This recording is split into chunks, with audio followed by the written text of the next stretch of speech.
welcome to another Mad Chats and Recaps with myself and Tasha. Tasha, how are you doing Hello. today? Amazing. Great. I'm glad. I'm glad. We are coming at you with recaps for the week of February the 20th through the 26th of 2023. And as usual, we will start with the Forsaken. The Forsaken began their face-off with Bethel, head of the library, someone who, before that day, they had only heard and read about. Bethel meets them in an ominous, seemingly never-ending hall of shelves of books, knowing each of them by name and coyly mentioning that this wasn't the first time and probably wouldn't be the last that they meet in the hall exactly as they were at that very moment. She mentions a cycle of events that she too, if her plan went accordingly, may be the one to rise to power someday. After a pass of curt conversation, the fight begins, Bethel calling on three mage spirits to assist, each looking like a fallen foe that the party knew. As the battle rages, books fly off the shelves and spirits attempt to possess our adventurers. Bethel is temporarily thwarted by a clever use of feeble mind cast by Rhaenyra. However, two spirits move in at the top of the next round to ward off its effects. But for how long? Will they be able to push through the fight and still have the willpower to face the battles ahead? We'll see. As we It'll stop in the middle of combat. stumble into the conclusion of uh, the end of the Forsaken. Well, hopefully not the end of the Forsaken, the group, but the end of the campaign. I mean, it's a possibility, honestly.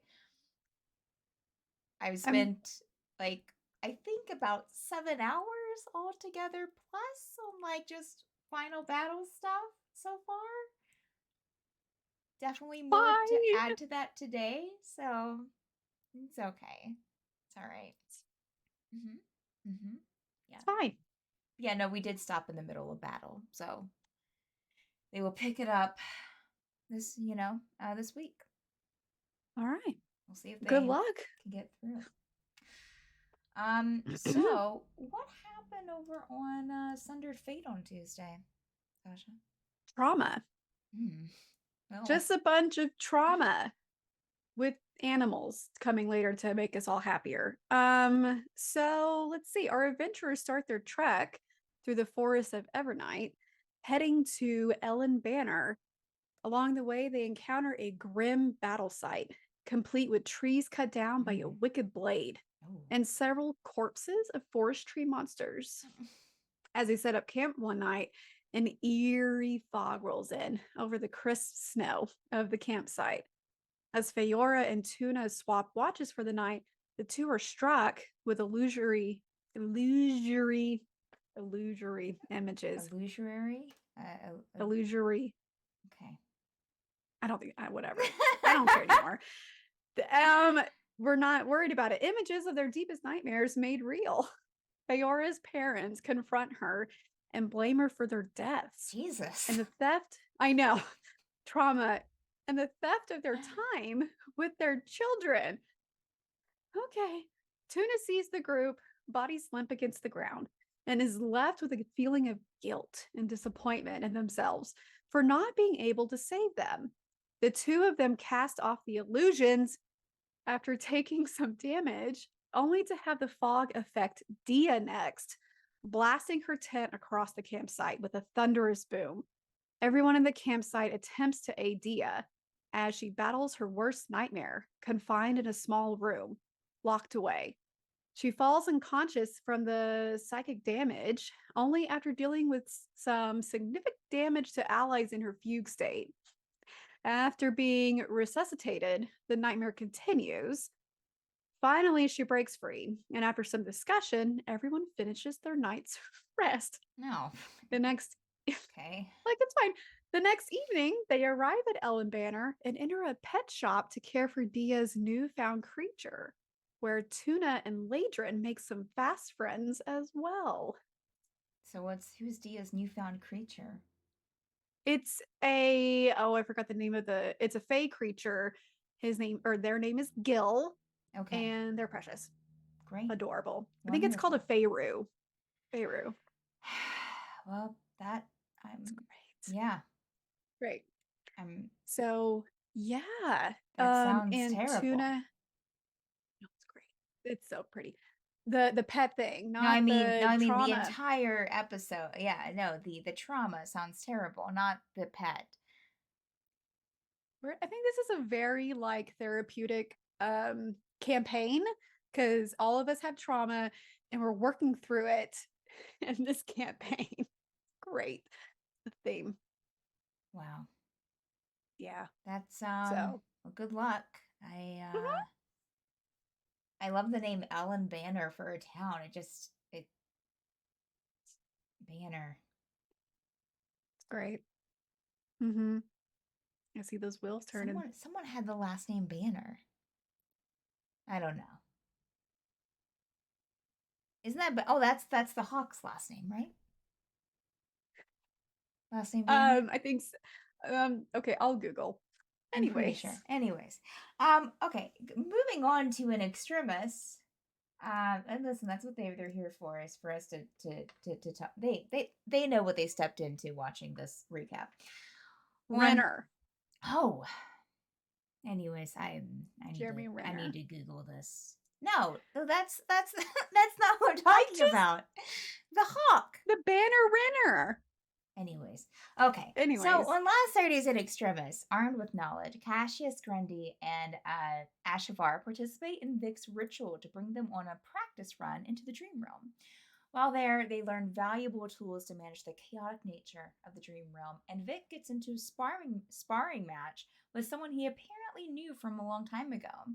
Her name is Ghost, and she appears to be a monk of some serious skill. After brief introductions, Ghost goes on to carry out a job she has there, and our friends return to the waking world. Meanwhile, Breathless shares plans to return home to her family with Sia as they load up cargo into the Tempest. She later shares with everyone else, and goodbyes are shared as well. The following morning, they all set out to drop Breelith off at Atmos Isles and then head to the cloud giant island of Glibberglick. Zia first finds a stowaway named Sadie that jumps aboard during the harrowing pirate attack on Atmos. Relith is dropped off, and Sinister joins her in setting off on his own. With the crew then in flight to Glurble-Glick, three dreamgoers dive into the dream realm with a different ritual. This one to send their astral selves there so they can reach and acquire an Everbloom, found in the heart of the dream realm, a place known as the Eye of the Dream Tempest. While they're beginning their journey, they are confronted by giant wasps, and back on the ships, the engines cut out completely, causing the ship to free fall into the Omega Sea. Sadie and Ash work furiously to restart the engines, while Zia investigates the sights outside of the porthole. An air of horror begins to creep over the ship. The engines are restarted, and the ship breaks free of the sea, only to have a new person aboard.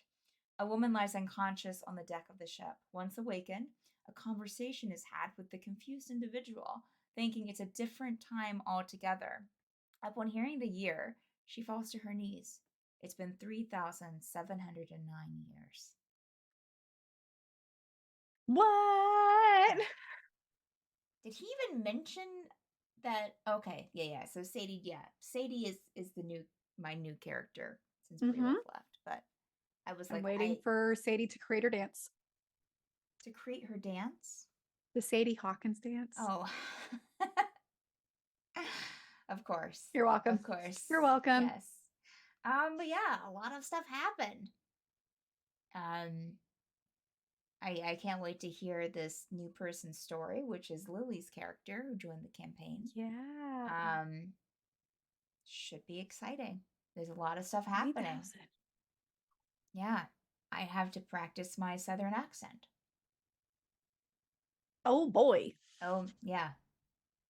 Yep. Oh howdy. Yep. It's really not that hard once you get into it. Yeah, I mean there are different dialects, of course, but I yeah, mean, we'll see. Yeah, yours is more Texan. I'm trying to go more like yes. like southeast. I can't do that. Yeah. Anyways. I don't think we have any announcements. We have our merch store on our website at madbirdstreams.com. If you Yep. haven't followed, if you're into supporting people and you creators and you want to support us on Patreon, we're on there as well. We have some cool tiers built up there. Yeah, our newest campaign is on Tuesday nights at 9 p.m. Eastern Time, Sundered Faete, which Tasha is in. And then we also will have one starting up on Fridays at 9 p.m. Eastern Time here in a couple of months, hopefully, which Tasha and myself are in now. And the Number Assembly should be coming back for season 2 probably in early May. So, Ooh. all right. Well, that's all we got for you. Thank you so much. We'll see you in Twitch chat. We'll see you in Discord. And we'll see you next time. All right. Bye. Yep. Bye.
Hello, viewers. Hi. How are you today?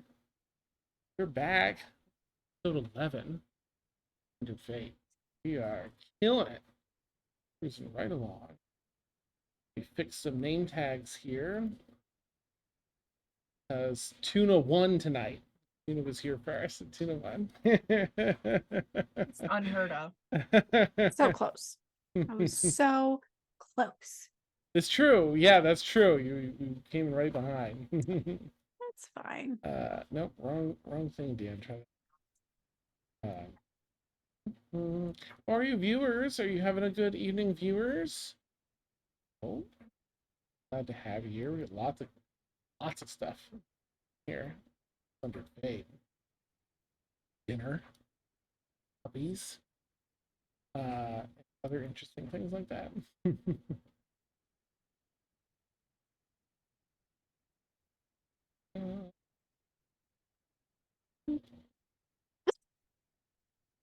Left.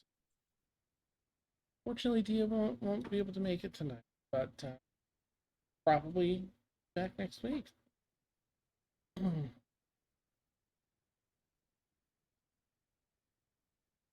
up for now. Okay. Well. Going here. Around. We have had an interesting journey here through this pocket realm of the Feywild, the Court of Stars, Evernight. It is perpetually night here. The stars and the nebulae and the cosmos above, moon in the sky. And our after having a fairly arduous journey here too, Evernight through the Prime. It's been a little chaotic. Certainly, a lot of wild Feywild things are happening there. Crystalline entity that they pass through to gain entry. The humanoid wolf. I'm just gonna keep putting them in those quotes there, air quotes. The humanoid wolves that attack them. And gosh, yeah, so much other fun stuff. We've had there were pets last night. They made it to the first, or rather the mid town, Elen Banner, to care for some pets that they've had and new ones. A Cerberus corgi that just seemed to absolutely fall for tuna. They were so melancholy for so long, and they were so excited. And a foxish wolf.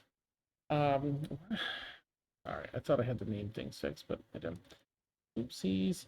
And a foxish wolf that's hanging out. So sorry. Let me try that again. Nope.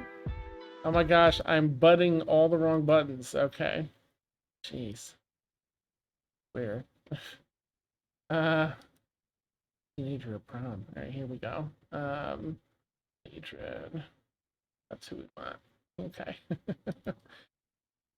Boop. A lot of chaos, much like you just went through on our OBS layout. However, they a very excited governor, excited that there are travelers from the Prime here in the Feywild. Um, Governor's jam is like little celebrations and stuff. Invited, ran into everyone in the smithy while they were visiting. Invited them to dinner tonight before they continue their journey with some new pet friends in tow. On to Ringway Mori, where Moonstone Keep resides, and the queen of all fairies, the queen of Laedrin, Alyndra, resides. They have their new friend, Keeyanava, them as well. So while I sort this stuff out and get my cup of coffee, I'm going to jump it over to you all. You're in the smithy, and you've been invited to dinner, but actually, I guess I'll be here because you're in the smithy for a reason. So I'll probably turn it over to Tuna then, who kind of asked to come to the smithy. Yeah, you're in there. Smithy's behind the counter. The governor just left. Go away. Hi, do you have any sort, I mean, I know you have some sort of, sorry, I'm bad with people. I'm looking for some sort of medium armor. Oh, um, Can do that. Do you mind if you're looking for something just, I imagine, an upgrade from what you're wearing? Yeah, the leather's not really that protective. I don't want anything too much, but I'd like a little bit more Sure. protection. Well, I'm not sure what you have on the Prime, but we have our somewhat standard selection here. We've got this set of armor, and he shows you that set of armor consisting of a coat and the leggings and the separate tail skirt. It's leather covered with overlapping pieces of metal that look kind of like the scales of fish. This one for sure you would recognize as scale. It's 50 gold pieces. 50 gold pieces for that. This one's from such and such a place in the Feywild. A bit better metal here, and gestures and shows that this one, while it looks effectively the same, um, this one uses sort of some foreign type of metal you haven't seen in armor or weapon before. It appears to be light and flexible while equally durable, and would likely not impose disadvantage on stealth checks as a normal one would. Not, That's I'll kind of stop him there. I don't want him to have to continue on with slash him continue on with the spiel. nice, nice. That one is definitely catching my eye. What type of Oh. metal is that? I've not. Oh, this It's not here, familiar. we call it mithril. Interesting. Okay. Yep, it's very workable, light, flexible, and it's as strong as steel, and the other metals are a little stronger probably, but it's very allows that, doesn't inhibit your movement, and doesn't clank like a cow with a bell on, you know. That's definitely something that would be very nice to have. Hold on, I'm just checking some numbers here. And Tuna's like flipping through a journal. Nice. Let me just see what. Of Okay. course, take your time. Yeah, yeah. How much for the mithril scale? This mithril run about 183. It's a bit more expensive, of course. It's rarer metal, but Right. 183 gold. Okay. Yeah, I can definitely do that if you're willing to part with it. Absolutely. Of course. Well, Alright. let's get we'll get a proper set fit for you. I've got scale from the back. I'll make it custom to your form. If you already know your measurements, I'll just take those. Yeah, there, and then I'll All right. tell my Okay, measurements. nice. He gets all that, and right, be about half an hour, and if you want to wait, there's some food and such. You know, I mean, it's a little full service stop. It doesn't take too long for him to like customize this, affix the scales and everything else. Is there anything that you guys wanted to do? We can go do that and then circle back here to pick it up. I don't have anything. I don't know. I feel a bit stronger now. I think I could probably handle some heavier armor. So, and I like clink my gauntlets together. Nice. Awesome. You can almost feel the strength even standing near to now. All right. So in that case, you know, it doesn't take a little faster even than the half an hour approximation. And you have yourself, let me close out the serpent scale there. You have yourself a set of mithril, uh, the scale mail armor in mithril. So Yay. 14 plus your dex max 2. No disadvantage on stealth. It feels good. It feels, you know, you kind of twist. It still has like all that pliability of leather, but you can feel, you know, you test it a little with a sword hilt and stuff. Like this is strong stuff. Very, very good. Oh, my AC is now 18. Beautiful. Oh, I love it. Nice. Going to link This would be a good one for night. Sorry, just gonna put in Zoom for y'all. It's crickets, little wind, and stuff like that. Here we go. Okay. So the evening kind of goes on. You can tell that this town, it's a mid-sized medieval town here in the Feywild. It's 100% under construction. In fact, I'm just probably gonna cheat. Look at I wrote right there. We have all these cool items. Yeah, there's a peace and excitement in the townsfolk here in Elen Banner. People bustle about the town streets here in the evening, weary in body, but jovial and energetic in spirit. They're filled with hopes and goals and inspiration. This mid-sized town is clearly still under construction from what you can see as you look about.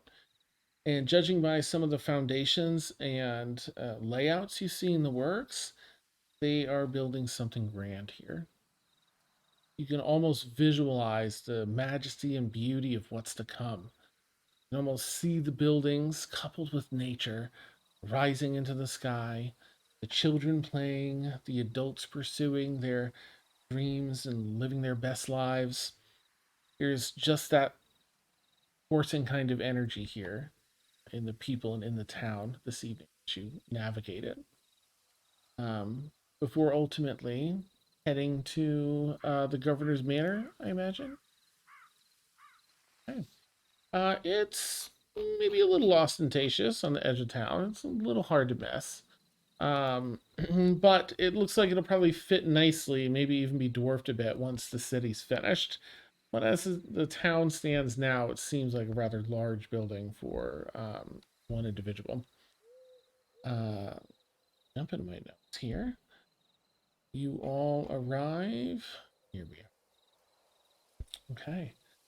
Do you have anything you want to discuss or anything before you attend dinner?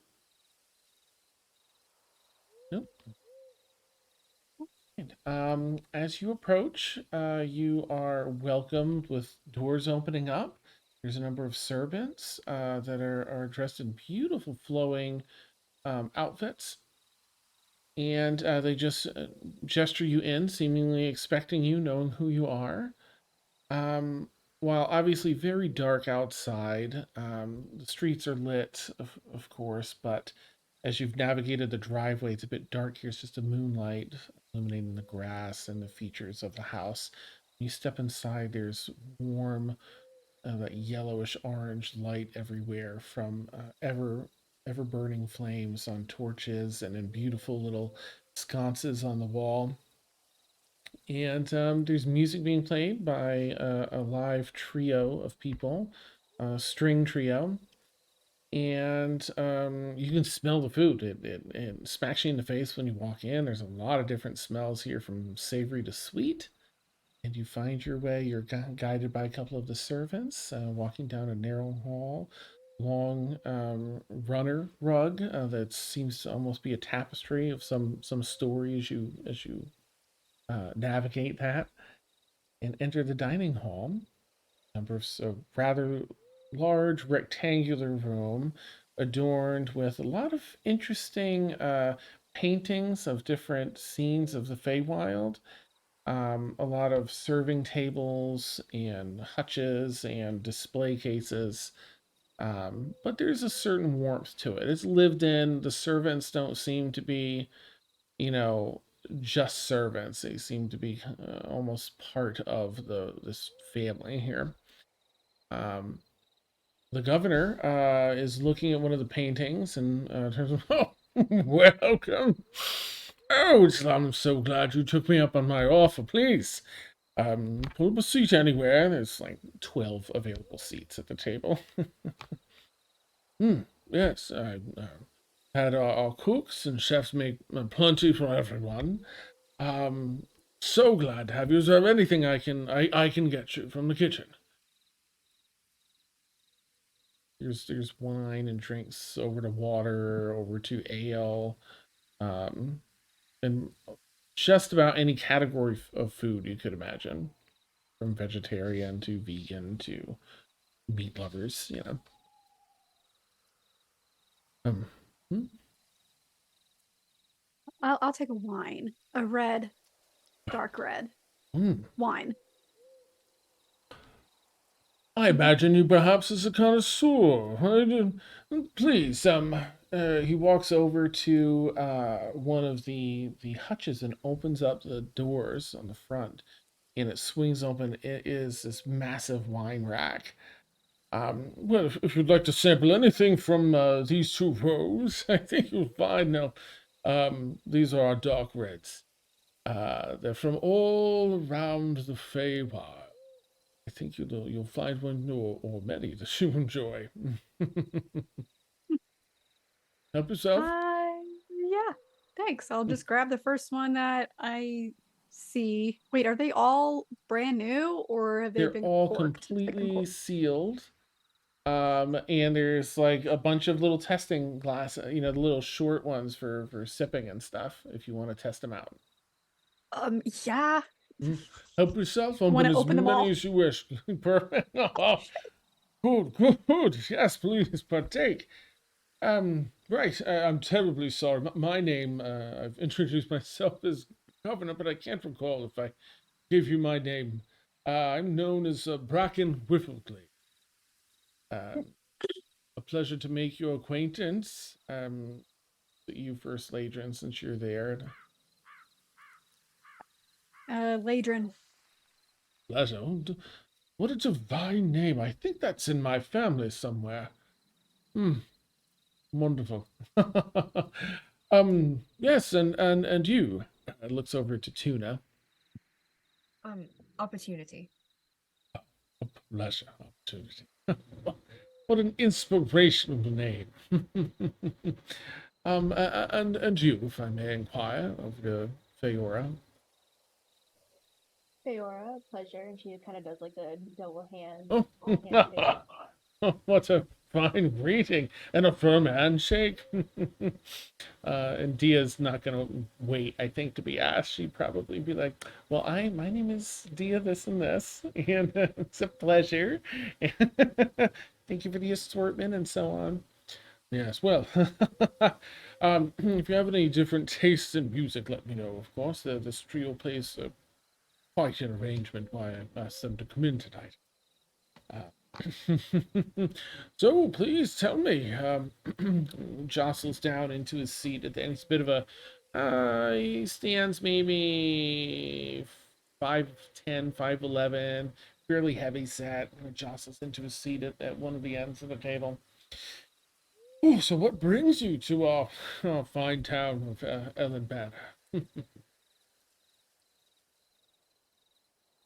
I look at Laedrin. I was looking at you. Laedrin and Laedrin are just like panicked staring at each other, and then we both look at Feyora. We're heading to see her friend. Is Keeyanava with us? Yeah, that she would introduce herself to you. Oh, lovely. Lovely. But they must reside Yeah. in Ringway Moor. Well, yeah, a little beyond, nearby. I see. Well, it's Mhm. have you found the roads to be safe with all the recent word of dangers on the road? I'm surprised to see travelers. It's been fun. Oh. And fun. Although you do seem like adventurers, able to handle yourselves. Sure. Wonderful, wonderful. Well, I don't know if you'll indulge me at all. I thrive on stories of the Prime. Myself have never been, but I hear such wondrous tales. It's such an interesting place compared to well, it's of course a lovely place here, and I hold a great deal of pride in being governor over Elen Banner and this realm of Evernight. Would you regale me with any tales of your journeys so far through the Prime? seems really excited, like a kid in a candy shop at the prospect. Laedrin looks at Tuna and Feyora. Yeah, with those lizard things. Oh. Right? In the cave. Oh, Is it? yeah. Yeah, they were. I'm not quite sure. Laedrin, do you know what they were exactly? You're the more naturey. You'd remember them as giant subterranean lizards. Okay. Mm-mm-mm. Lizard I went- things. Cool. Yeah. I went to look back at my notes and it says session 0. Went on quest, beat some elementals. The end. All right. And I Well, don't think I that's put what you down the got. lizards. Yeah, Fine. there was some Mm. there were large lizards, they burrowed under the ground. Ooh. We managed to defeat them all. Yeah. Yeah, it was interesting. Like the adventurers indeed. I must ask, about your actually, did any of you bring your new friends in here, your new pets? Like there's an area outside for them if you want, but Yeah. they were welcomed inside. Yeah, the girls are definitely in here with me. It's That is their collective name. Each head has its own name, Oh, but Oh, collectively it's the no. girls. Oh, I love I it. love it. Love it. Oh, Yes. you have such interesting company. I don't think I've ever seen such a marvelous specimen of a puppy. Quite remarkable. I assume it's my puppy. That's not really. And I look over at the Laedrin's fox wolf, and I'm like, that's not a puppy. Yeah. This Ooh. is actually this is patience, and I point at like each head when I say this. This is patience, joy, and hope. Oh, oh. Seems like a pleasure to meet each of you. Ah. Oh well, your friend. Do you have Gregory out, Laedrin? Your I friend have, on. Do they travel yeah. with you everywhere as well? I don't think I've ever seen such a delightful, adorable creature. Gregory is like torn between wanting to be like uh, not trusting of the governor, but also like, oh my god, you just like complimented me, so I'm gonna be like a little more stoic and like Mm, that mood. nice. Yeah. Um, and I'm gonna say he's like in a bluish. Yeah, he's in his blue flame this evening. Okay. Or yeah. Anyways, yeah. Mm. Whenever Gregory feels like coming out to observe. Oh, He's, mhm, nice. Ah, yeah, yeah. well, it kind of looks at Dia compliments Gil, and looks at Feyora. Might I ask, are you not a pet person, or have you not met the right pet yet? I have spiders. Oh, all right. That sounds delightful. Hmm. Uh, and Keeyanava will entertain him a little bit with some tales of like prime stuff that she's been through. He seems to like have his fill, as each of you might share some relevant pieces. Even you start finding the even more humdrum things from the prime where like this guy's all about like, oh, that's fantastic here. It was a snowy winter, cool. um so yeah, but well, thank you all so much. I could have eaten as much as you wanted at this point, kind of dinner as dinner goes by. Well, you've all shared with me so much. Is there anything I can share with you? Any questions I can answer and make sure I'm being a good host about Evernight or Elen Banner or Feywild? Um, yeah. Where's the most direct way to get to Moonstone Keep. Moonstone Keep. Tricky, and you'll need, if you're seeking an audience with anyone in there, you'll need to have a letter of introduction. I'm afraid I don't know you all quite well enough to write up. Well, if you're looking for it, there's a rough-hewn path from here.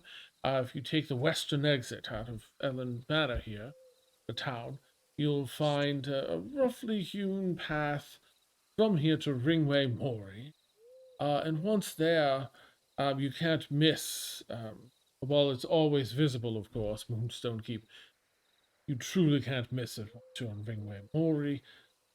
Ask any guard, everyone's rather friendly, like here in Elen Banner. They'll take you up to the keep if you wish to request an audience. But again, I must forewarn you that it's rather difficult without some letter of recommendation or some previous acknowledgement. She just like wherever her bag is. Oh, does she have her bag? And she's all like You might have dressed put it up in and the shit. room. Oh shit! Yeah, that's right. I forgot we paused to get everyone shifted. I damn well better not skip this. I'll kind of go around and see what everyone got dressed up in for Feywild dinner engagement. Laedrin, why don't you go first? What did you wear? I decided on. Mhm. I'm gonna stick this in our Discord. Yes. So it's a, how do I describe it? It's a strapless. It looks like a strapless piece. Red corset. And then the bottom's just like a bunch of black tulle. And Oh. but part of that red pattern from the corset drapes down over some of the tulle. Not all, but just enough to like flow nicely together. And then she has a second piece, Mhm. but the only thing different from like the picture, so it comes up here and then Mhm. straps over, and then she's wearing 2 long sleeves so she can cover up her tattoos. Oh. Yeah. Beauteous. I love it. Okay. Yeah. Yeah, definitely knocked it out of the park. um, all right, how about Tuna? What's Tuna wearing? Tuna's definition of fine clothes is their vestments. I don't know if I pronounced that right. I've only ever read it, so we're gonna Yeah. pretend I pronounced it right. Yeah, you Um, did. and so it is a warm yellow, like a golden yellow robe, that has just been kind of pulled over their armor. Not very. It's more of a ceremonial thing than like Mhm. an actual outfit. So they just have that robe on over their armor. It's very has small gold embroidery all over it with it looks like almost branching lightning bolts covering it. The reference I'm using, I've already put it in the Discord, is Oberyn Martell's robe from Game of Thrones. I That's love just it. how it is. And yeah, they have it cinched with a belt. And Nice. it's very understated elegance kind of thing. It's Beautiful. subtle, but it's very it's their holy robes. So Yeah. I love it. Awesome. Awesome. Beautiful. Also knocked out of the park. That's fantastic. they also tried to like pull their hair up as best they can and kind of smooth it down a little bit, make it Nice. less mullety. Yeah, Laedra would have like done something with her hair that's not just down all the time. Awesome. I don't know. Yeah. It's up. Yeah. That'll stay. Yeah. Awesome. And how about Feyora? So Feyora's got her hair pulled up from her typical style into like a sleek kind of ponytail, and I'm bad at describing. So it's just kind of like typical like nobleman's kind of like vest shirt deal. and then like some fancy pants and boots, and then like this like flowy drapey kind of train thing going on. It doesn't like fully cover, so it can't really count as like a skirt, but you know, let's see. Very nice. Awesome. Well, you've all, of course, been able to eat whatever you want, eat your fill, and right. And he's kind of asked like if you all have any questions. Do you, any other questions for him aside from that about the Evernight or Faye?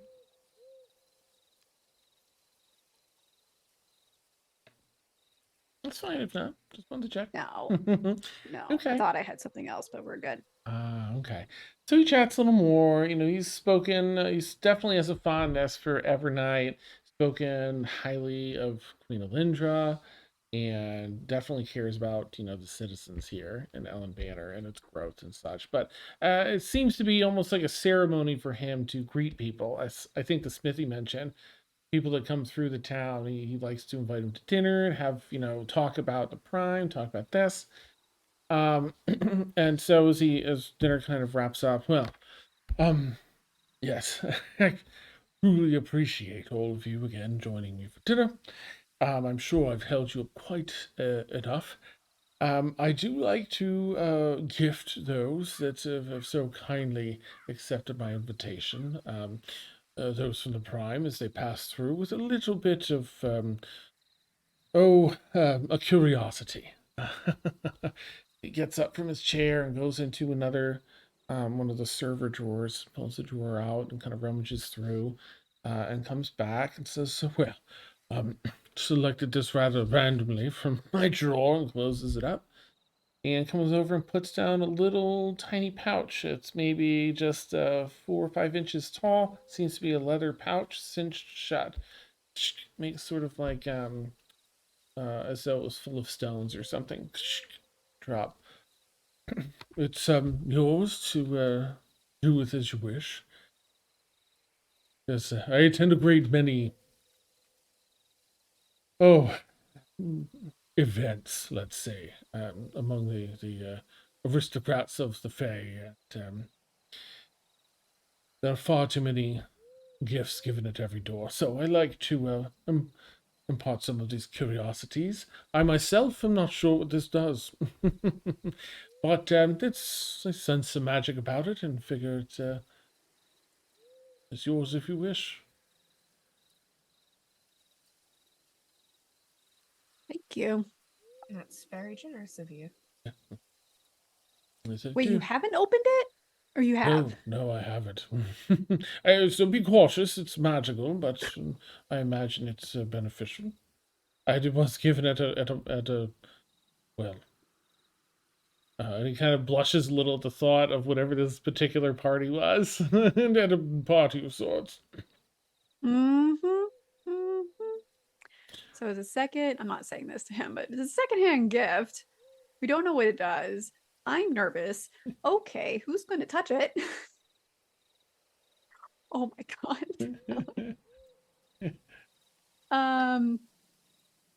Laedrin will look at Feyora and Dia and Tuna like, Dia will probably grab it if no one else does.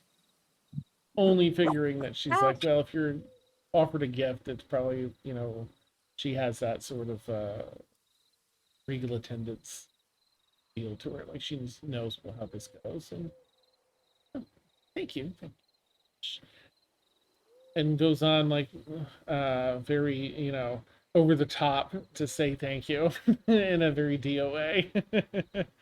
And kind of excuses everyone so you don't have to engage any more than you want to. Yes, well, please have a lovely night and best travels to Ringway. thank you. Yeah, thank you very much.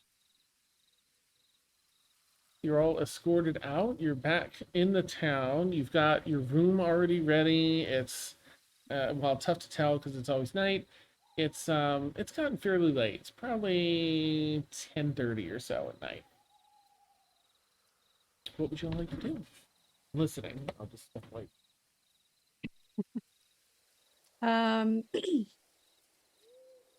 think because Laedrin has never owned a piece of fine clothing like this before and feels like this is like a rental or she needs to sell it back because she doesn't know what to do with it now.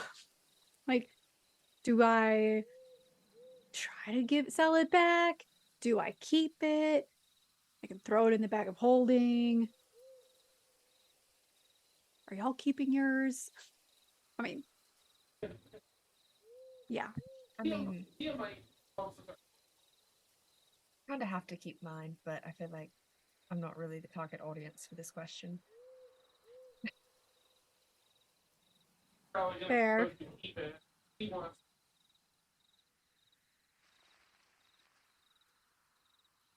So I should keep it just in case we have to go talk to another figure of authority and play nice.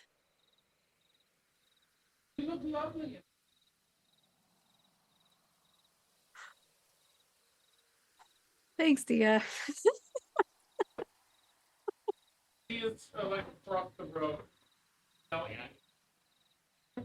I mean, that's great. We're talking I- through walls at the tavern in our rooms Yeah. next to each other. Oh, you're great. We're back in their rooms. Okay, I need to I get was out joking, of this. but I would like to get out of this dress. I'm very uncomfortable. Although I do look really good, I think. Okay. But I need to get out of this dress. Although if I can like somehow, oh my God, if someone could tailor this to be like a pantsuit fighting thing. Ask around. Yeah. Sure. I have this amazing thought. So the black tool just needs to be turned into pants. Oh my God, that'd be so hot. I need this to happen. So Laedrin's gonna go do that. Okay. Yeah. It's like, She needs I don't know, pants. 5 silver to do that. Yeah. Done. Yeah. Done. Mm-hmm. Beautiful. Hey. Nice. She has a beautiful pantsuit. Alright, anything else for anyone else tonight, or are y'all looking to get some sleep? Some non-fog sleep. Okay. actual good sleep. Oh, that's right. Y'all Nice. haven't really slept. Okay. Yeah, go. Okay. What you got, Laedrin? Well, I mean, if everyone's going to sleep, Laedrin wants to go down to the bar of Yep. the tavern Okay. and stay up a little. Since she only needs 4 hours to trance, she's going to stay up for a little bit longer and Gotcha. Okay. drink. Feyora will go with her. Oh, nice. Buddies. Awesome. Keeyanava gets. Excuse me. Keeyanava goes to sleep. That sounds like Tuna. Okay. So Laedrin and Feyora, you two are up, and there's plenty of people in the town here that are still awake and kind of celebrating a hard day's work themselves. And so there's fun times. Might be some people that come over. There's some different card games and some other stuff going on. Just friendly people. No one being a douche here. Just asking if the two of you want to join in.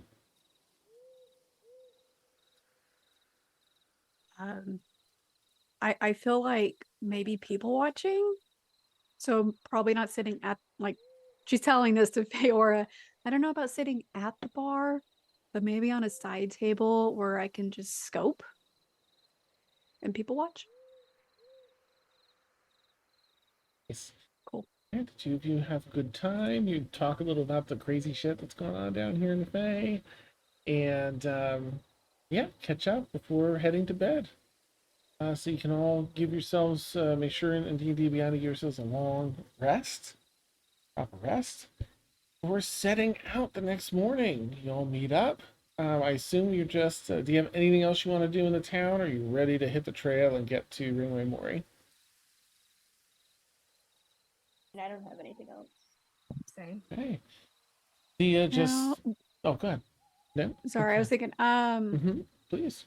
I'm sure I would have had this conversation with the fox wolfy, Mm-hmm. giving them their name if they agree to said name. Sure, And go ahead. You can role play that if you want. You have a okay, well, name I for would have. me. I'll do. I ritualed the speak with animals. We'll just say that. Nice. Yeah. Yeah. I believe it. How does Nyx sound? Simple, I like it. strong. I will accept this name. Thank you. You're welcome. I'm And Nyx. again, yes, you are officially Nyx. Pleasure to meet you. Nyx. It's a pleasure to meet you. This is Gregory. He means no harm in case I didn't Gregory. introduce earlier. Mm-hmm. It's Gregory. He's gonna have to get over being jealous. And then again, I'm gonna reiterate. Mm-hmm. You're more than welcome to stay with me. I'm Mm. not gonna tether you up. You're not gonna be on a leash.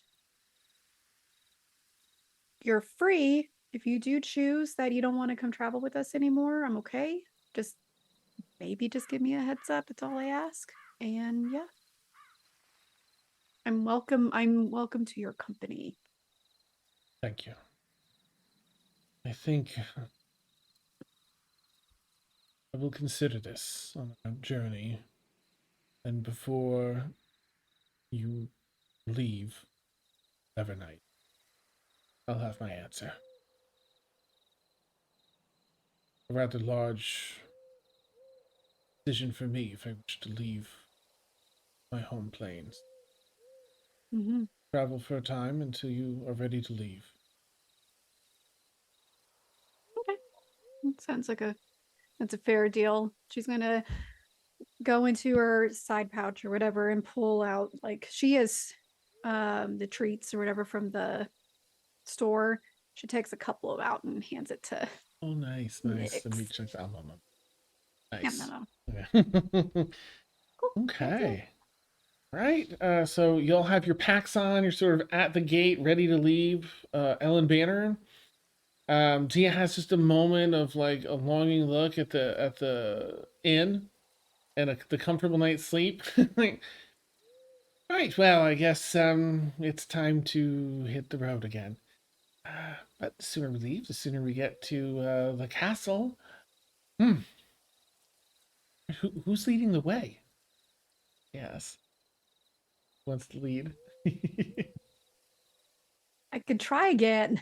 Mm-hmm. I can try to assist you. Okay, yeah. You roll with advantage, a survival check if you would, Laedrin. Okay. Ew. Oh, what? Sorry. All right.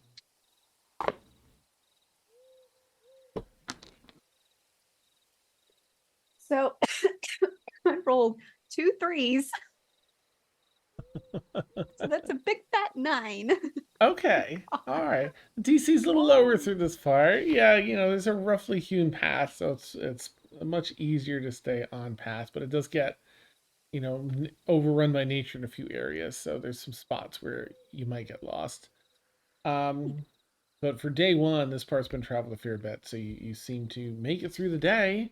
It's basically just over 2 days of travel, 2 nights sleeping on the road is what you're looking at. So you get through day one just fine. You set up shop for the night. I'm gonna say, take a look at this. Ooh. Okay, so who wants to take first watch? I assume you're taking watches. Laedrin first, second watch. I'll do the second one. I just wanted to say really quick, Yeah. like while we would have been Please. like eating our food, Feyora would have done her typical scrounging for bugs for her spiders and a little bit more of the training attempts. Okay. Okay, take time to make again an animal handling check, if you would.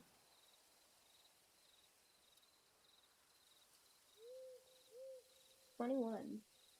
Nice. I mean, with the assistance of this awakened spider, it's kind of becoming much easier. And they're really starting to get the hang. You've got some of the basics down where you can have them go to a certain location and stop. You can stop them along the way and then tell them to continue. And that's kind of what you've got so far.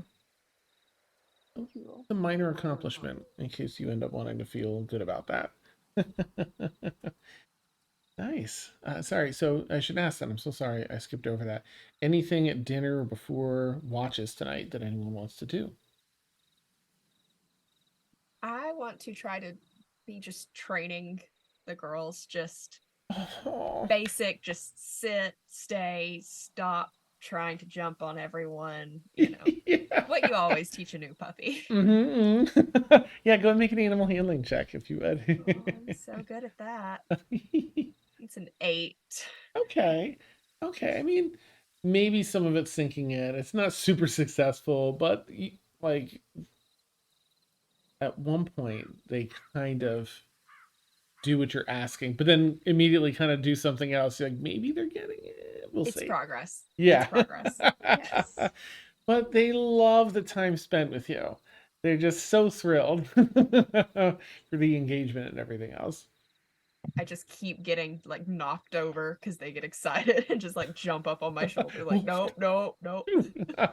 Nice. Really putting the new armor to the test. Yeah. Nice. Okay. Yeah, Laedrin, I think Nyx will ask at one point. I wish to do a bit of a patrol around the area. A lot. I don't know how. You don't know how? Is that what you said? I wasn't sure of our dynamic and didn't want to overstep. Oh, no, go for it. I appreciate you being so diligent. Many dangers. Thank you. Yeah. So they're just going to take a look around. So Feyora, are you taking second, you said? Okay. And Tuna, do you want to take third? Keeyanava can take it if you don't. Okay. Yeah, I'll take third. All right. Because Nyx is assisting tonight, everyone's going to get advantage. So, Laedrin, you're on first watch, right? Yes. Go ahead and make a perception check with advantage with Nyx's help. All right. Okay. Why am I blanking on numbers? 23, right? Nice. Yes, You 23. Most of your 4 hours goes by smoothly. Towards the end, you see 2 sets of tusks push through some bushes nearby. You're immediately chased off by Nyx. A loud growling, barking, biting, chasing. So you caught it, but also Nyx gave you a hand and chased it away. It was a small enough creature that Nyx could. First watch successful. I'll let you My go. little Nixie. I'll let you go ahead and wake up Feyora for hers. Okay. I will kindly call Nyx back. At least giving Nyx the option to either stay up or sleep, whatever he wants to do. And I'll go towards the tent, Feyora's tent, and Okay. go in and wakey, wakey, wakey. All right. All right. Thank you. You're welcome. There's something out there that Nyx chased off, and I don't know what it was, but there were tusks, and that's all I know. And I don't trust this place. Love this area more and more. I can't wait to get home, Oh, wherever yeah. home is. Not here. Yes. Thank you. Okay. I will catch you later. Okay, nice. All right, Feyora, Nyx is still helping, so go ahead and make perception check it with advantage.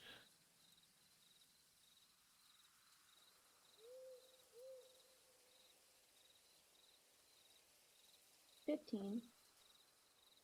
15. Okay. All right, you keep a careful eye out, and thankfully, nothing seems to approach your camp. Thank goodness. It could be because you're camped beside a more traveled section of road than prior. Could be that Cersei started to take care of things, of things, or maybe you're just far enough away from the source where it seems to be a little safer tonight. Well, you can think that, but around this time Yes. last time, we got attacked by fog. So Nice. Well, I will let you go ahead and get Tuna then. For your watch.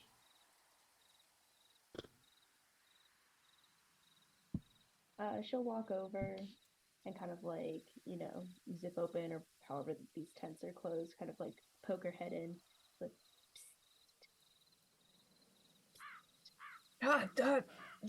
Yep.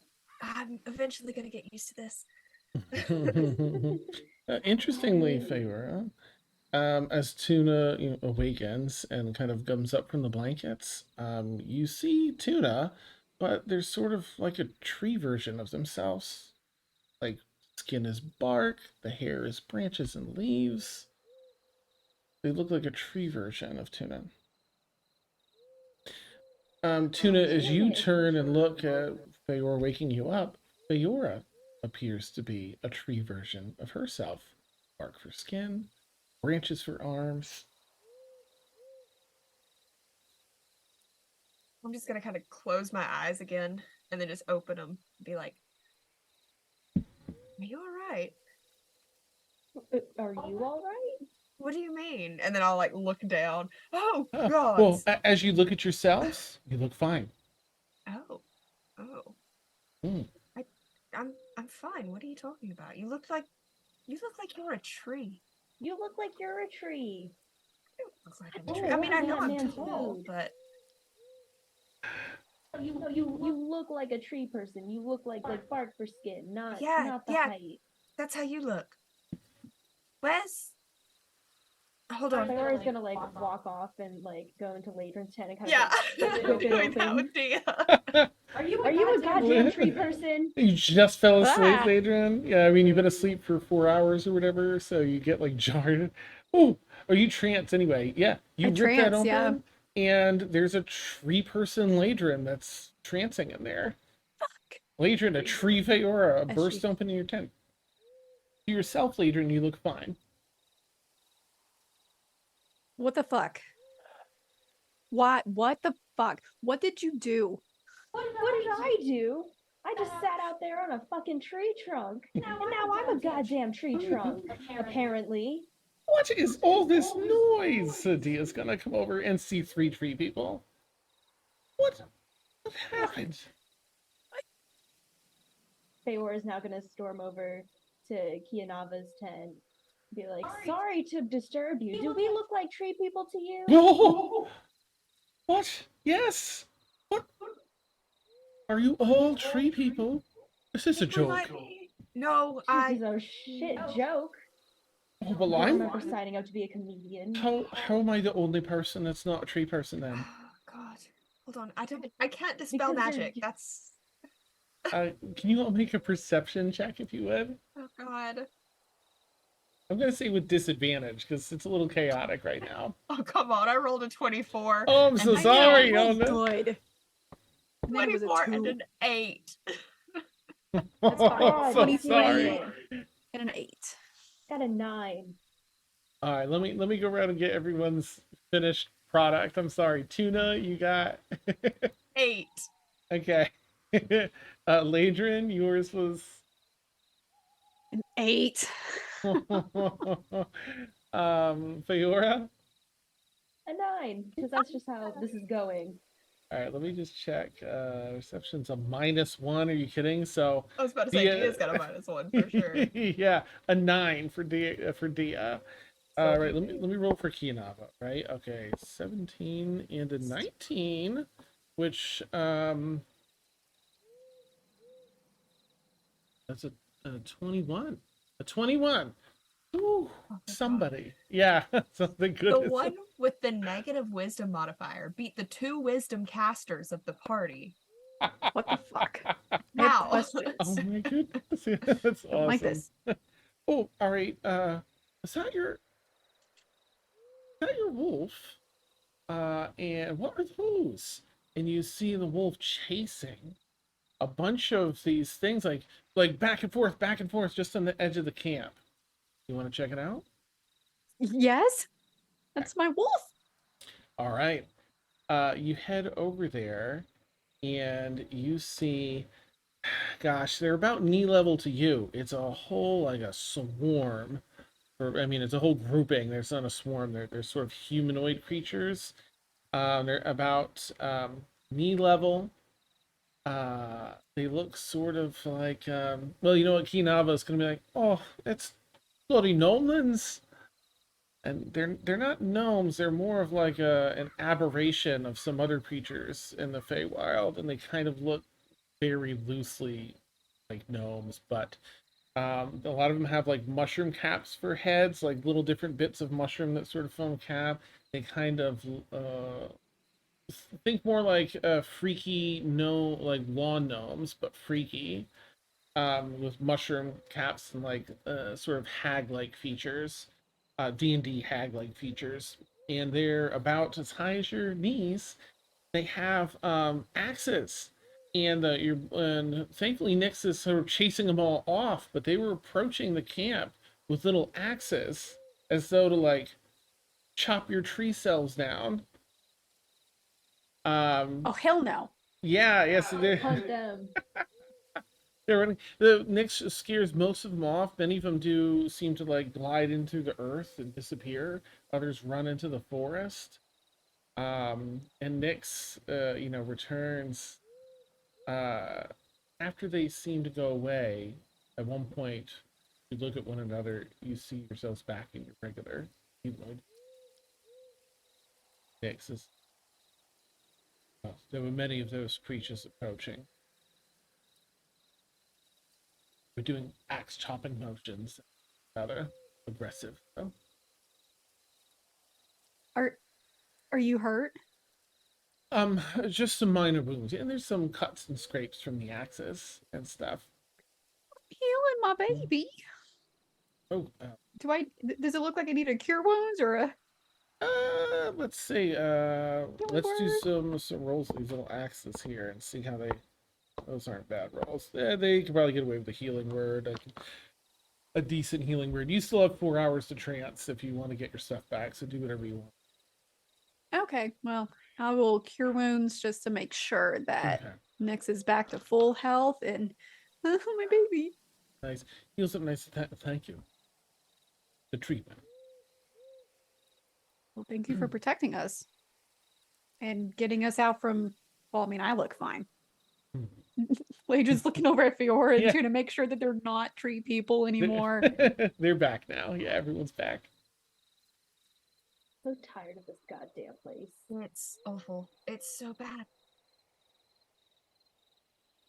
I'll go back on patrol then until sun rises. Yeah, Is yeah. sorry, is Laedrin the only one who understands Nyx? Like as I'm Okay. doing speak with the animals. Mhm. Okay. I assumed that's what it was. I didn't want to be here like, oh, and Feyora also talks to a sentient animal. It's like, no, she Woof, woof, woof. can't do that. Nice. Woo. Okay. Yeah. All right. I mean, you're all welcome to go back and finish your rest and everything else if you like. Yes. Okay. All right. Tuna, if you don't mind making just a standard perception check, just with advantage. I'm sorry, because Nyx is out there just for your official watch. Sorry, Feyora, did you have something? Yeah, Feyora's just kind of awake after that. She rested before hers. Okay. She's gonna kind of walk off, not too far from like where Tuna will be kind of like keeping watch, Mhm. and we'll just kind of be like practicing her martial arts and kind of like she'll Hmm. she'll try and draw out, like carve out with her dagger, like a humanoid figure, Mhm. and seems to just kind of be practicing like pressure points and such. Right, you start to get to work. You carve that out of a trunk tree, and yeah, and mark some X's. And begin practicing your strikes and such dodges and everything. That's really cool. Awesome. Tuna, what did you get? I got, oh, I already lost. It went away. Oops, Hold sorry. on. I got a 23. No, you're good. I was Woo! picking spells. I closed it out. Oh, nice. Beautiful. Yeah, you keep a very careful eye. Thankfully, no more signs. I mean, you're watching the ground for these things to come up, glide up out of the ground. You're watching the forest edge. Very keen eye. Nothing else bothers you the rest of that night. Well, the whole of your watch. Yeah. At one point, as your watch finishes, Feyora's not too far away. You'll see, her still practicing. There's a number of like dents in the bark from where she's been practicing, like knuckle strikes and things like that. She got calloused up, knuckles from practicing. And Feyora, it's not bad. Your practice isn't terrible. There's a little, kind of a large area around the X's that you're getting to, but you're getting some good strikes. And you just kind of think back to that moment where you're like, with Laedrin, where you were gonna try and knock her off the broom with a heart, and you're like, man, if I could have done this, like, where your strike just went, book. um, yeah. So well done, well done. Okay. Is there anything any of you want to do as you pack up camp and get ready for your next day of travel? Gonna feed my spiders Yep. and check up on them. They're all still all alive. Still, they all seem to be thriving with all the feeding and attention you're giving them. Little babies. Okay, you pack up camp and you begin navigating for the next day. Same arrangement for travel today. Tuna assisting Laedrin. Okay. Laedrin, go Yeah. ahead and give it a survival check. Okay. Today's a day that might be a little more difficult, as Oh there's God. patches of nature here that kind of make the trail disappear in places. Okay. Come on.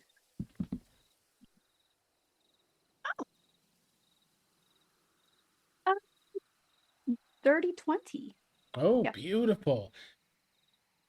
With an expert's eye and a few nudges from Tuna, you manage to continue to stay the course even when the trail kind of disappears. Is that the trail or is that the trail? And then, thanks to the two of you, you manage to get right back on course.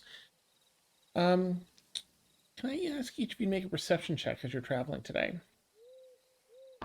Data. Oh, I'm Because so you may sorry, or may dude. not ask us that. Nice. Absolutely not. Oh, Dia and Keeyanava are terribly. Tuna, what you got? 16. Very nice. Laedrin? 23. Oh, okay. Feyora? 13. Okay. Hey, Okay. It's not bad. Yeah, yeah. That Fine. hits. um, I'm gonna say, yeah, it's a little more difficult to see. So Tuna and Laedrin, the two of you, you had a 16, Tuna, right? Sorry, I caught you on my bad. No, you're good. Damn, I told Nancy. you I took a Benadryl. I'm Right. um, Tuna, Laedrin, the two of you kind of see around the same time as you're like, is that the path or is that the path or what the F is that? And you see between two areas that kind of are in the nature area here, difficult to discern the path. Maybe only an hour away from your campsite, to be earlier on. You find a little miniature village. The homes here are made of timber and humanoid bones. These could probably fit the little gnome that were attacking your camp. So fireball them. Cool. Okay. You don't seem to see any people, anyone there. It seems to be just a vacant village currently, those buildings.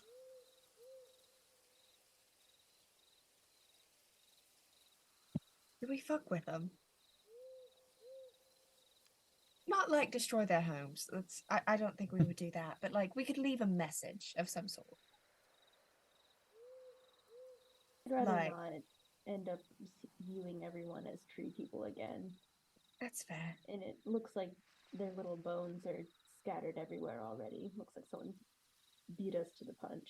Well, the bones are human bones that make Oh, up the they're human building. Yeah. bones? Ew, Yeah, gross. timbered. No. Yeah, because The they've been gr- chopping people down and using them to build their homes. Okay, Like, well this then, is fucked in that up. Case, sure, fuck with them. I thought they were already. I thought their bones were scattered everywhere. In that case, sure, light them up. Nope. I don't care. The girls are already peeing on one of the houses. Good, Yeah. good Yeah. girls. And I just You're like a good scratch girl. Patience behind the head. She's the one that's she's always a little behind the others. That's why we call her Patience. We're very patient with her. That's awesome. It's like the hyenas from Lion King. Oh, yeah. She's Ed Yes. in this scenario. So I love that movie. Yes. I love it so much. that sends a message. I think it's all right. Sure. Yeah. That's a lot of pee. Right, Okay. let's That's just a get lot. the fuck out of here. All right. Well, you continue the journey. Rest of the day, unabated. Nothing gets you hung up. Safe travels. You find yourselves back on the path, and it grows ever wider and more well trodden. The closer you get to Ringway Boring. You've got one more night of camping, and the next day you should make it there.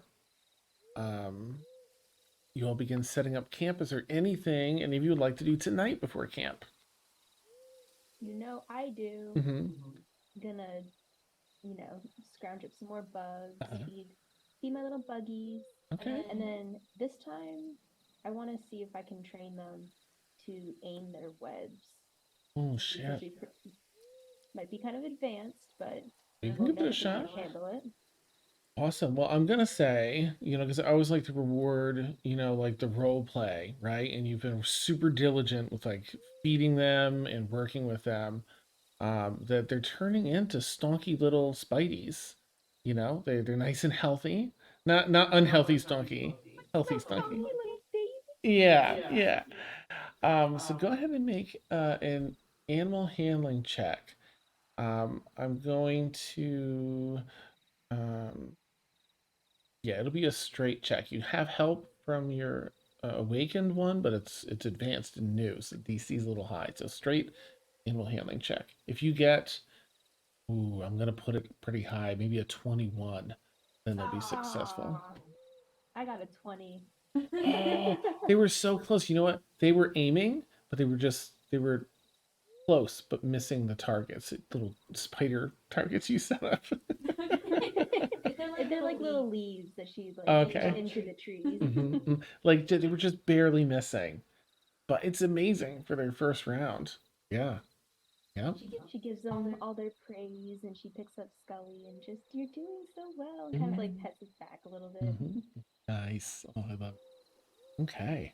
Yeah, and you kind of take a moment, seeing that they've grown and that they're healthy, and remember the information you got. I think they're about a week in to their life cycle, and it's the first month where they grow enough to already start like reproducing, and then after that they start growing really big, and living their best lives after doing all the reproduction already. So we've got about 3 weeks before they're probably going to start getting a fair bit. They're going to start growing exponentially and be difficult to keep in a container. Great. Okay. Anything for anyone else to? Oh, go ahead, Feyora. Sorry, I didn't mean to cut you off. Sorry, no, it's okay. I thought about it after. As like, she'll pack them back up into their little crate after rewarding them, and she'll join everyone at the campsite. But she does it kind of away from everyone because she knows not everyone's as enthused about them as she is. Nice. She'll sit back down and she'll take out like some writing supplies, and she's just gonna write out a quick letter. Then when she's done, tuck it away and then continue eating. Okay. All right. Keeyanava's doing some dinner tonight. Caught some rabbits and some other food. Picked some berries and some other stuff. There's sort of a spit. It's got a few, spits turning and a little cauldron under there brewing some of the other stuff. So there's some basic options. Rabbit stew. Yeah, and you're all enjoying a little bit of food around the campfire. Keeyanava will probably speak up. Well, she's just been traveling with you for a few days, a day or two, and it's been so much that's happened already. You all have targets on your backs or something? Probably just the universe itself, not from anyone in particular. Hey. Thankfully, the gods aren't around anymore to make those targets themselves. I think we're only a day away or so from Ali and the keep and such. Or how are you all feeling?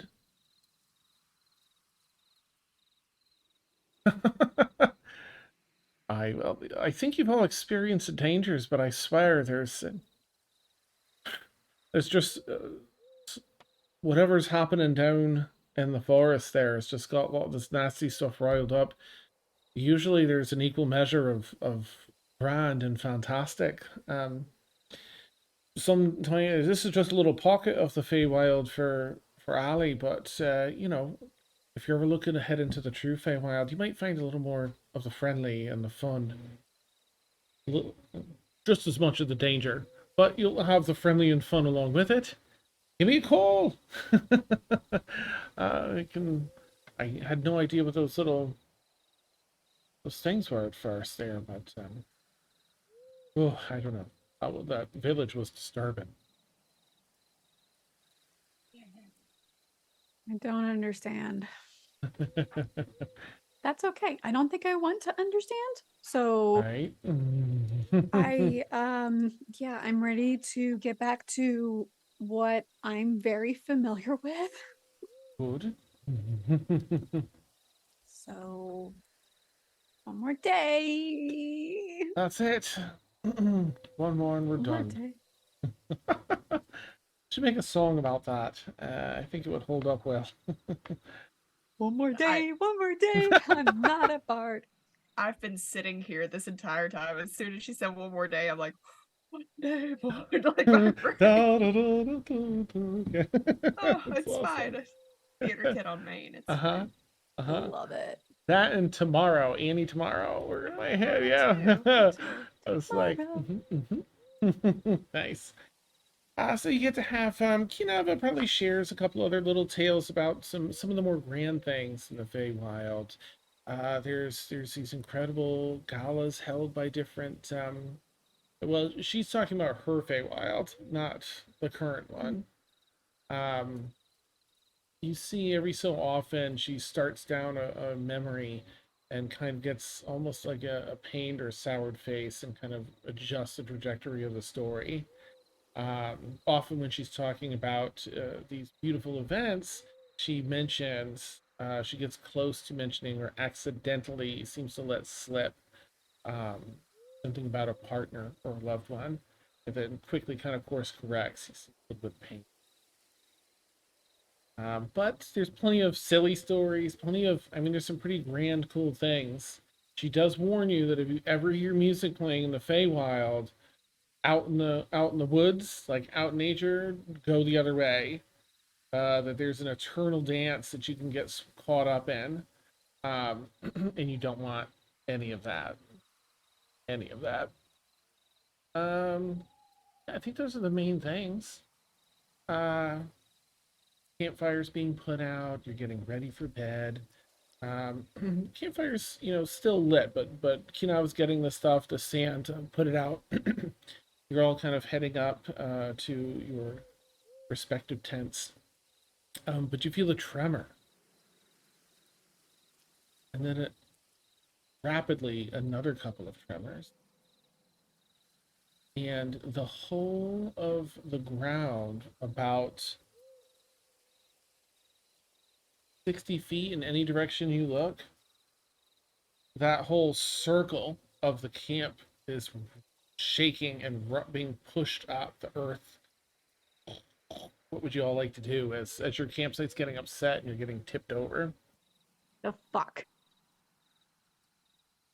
Like to Hop on my get broom. out of the circle. Okay, Laedrin, you jump in Yeah. your broom. Tuna, I will jump on the back of the girls and nice. I will bring. Is Feyora or Dia closest to me right now? Dia probably. Okay, I'll kind of grab Dia and hoist her on the back. Okay, nice. All right. Oh, thank you. Yes. Let's get out of here. I'll take Feyora on the broom. Okay. But also is there a way that I could just like hold Nyx in my arms? I'll allow that. I'll allow just not ordinarily, but for this, rule of cool. Go right ahead. Oh, no, Okay. leaps up. They're a little heavier than they look, but you manage to balance. Mm-hmm. Thought they were smaller. Okay, yeah, no, this is fine. This is fine. Yeah. Is Keeyanava okay? Keeyanava, yeah, Like, she takes flight, opens up her wings, and oh, right, wings. Okay. Oh. oh, she's fine. Why are we worrying about? Yeah, that's awesome. Okay, yeah, and as you begin, so thankfully the girls take you kind of save and leap off a really big leap, kind of like Hulk leap, and you get a good 15 feet away where the ground seems to be more stable, the ground continuing to crack, crumble, and rise. Laedrin and Feyora with Nyx in tow, you and Keeyanava behind, swing around to kind of come around next to Tuna and Dia. And the earth that's been lifting now sort of crumbles off the side. And what you see now, probably closer to that 120 feet from end to end. I'll put it here in Discord. Well, cut it up for viewers. Is a creature made of tree limb, a very large creature. I'm gonna take a closer look as soon as I put the image in Discord for you. Okay. You're standing sort of on a raised portion of the earth, tree beside you, and it's sort of a sheer drop down like 60 feet to the ground where it was beforehand. The leap was made by the girls there to get everyone else across. And now looking down, taking up that 60 feet plus another 60 or so tall as well, creature with wooden features that make up the face, roots intermingled that branch off to the side and come up in two huge wooden antlers, mossy stone and interwoven with roots of wood for the body, shoulders behind the head that lean down, and the top portion of this creature looks out with golden yellow eyes, crisp like and jagged, dripping down their chin. So doesn't seem to see you all. It's looking around.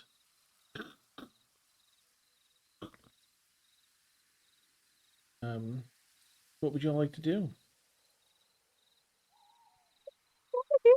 Immediately.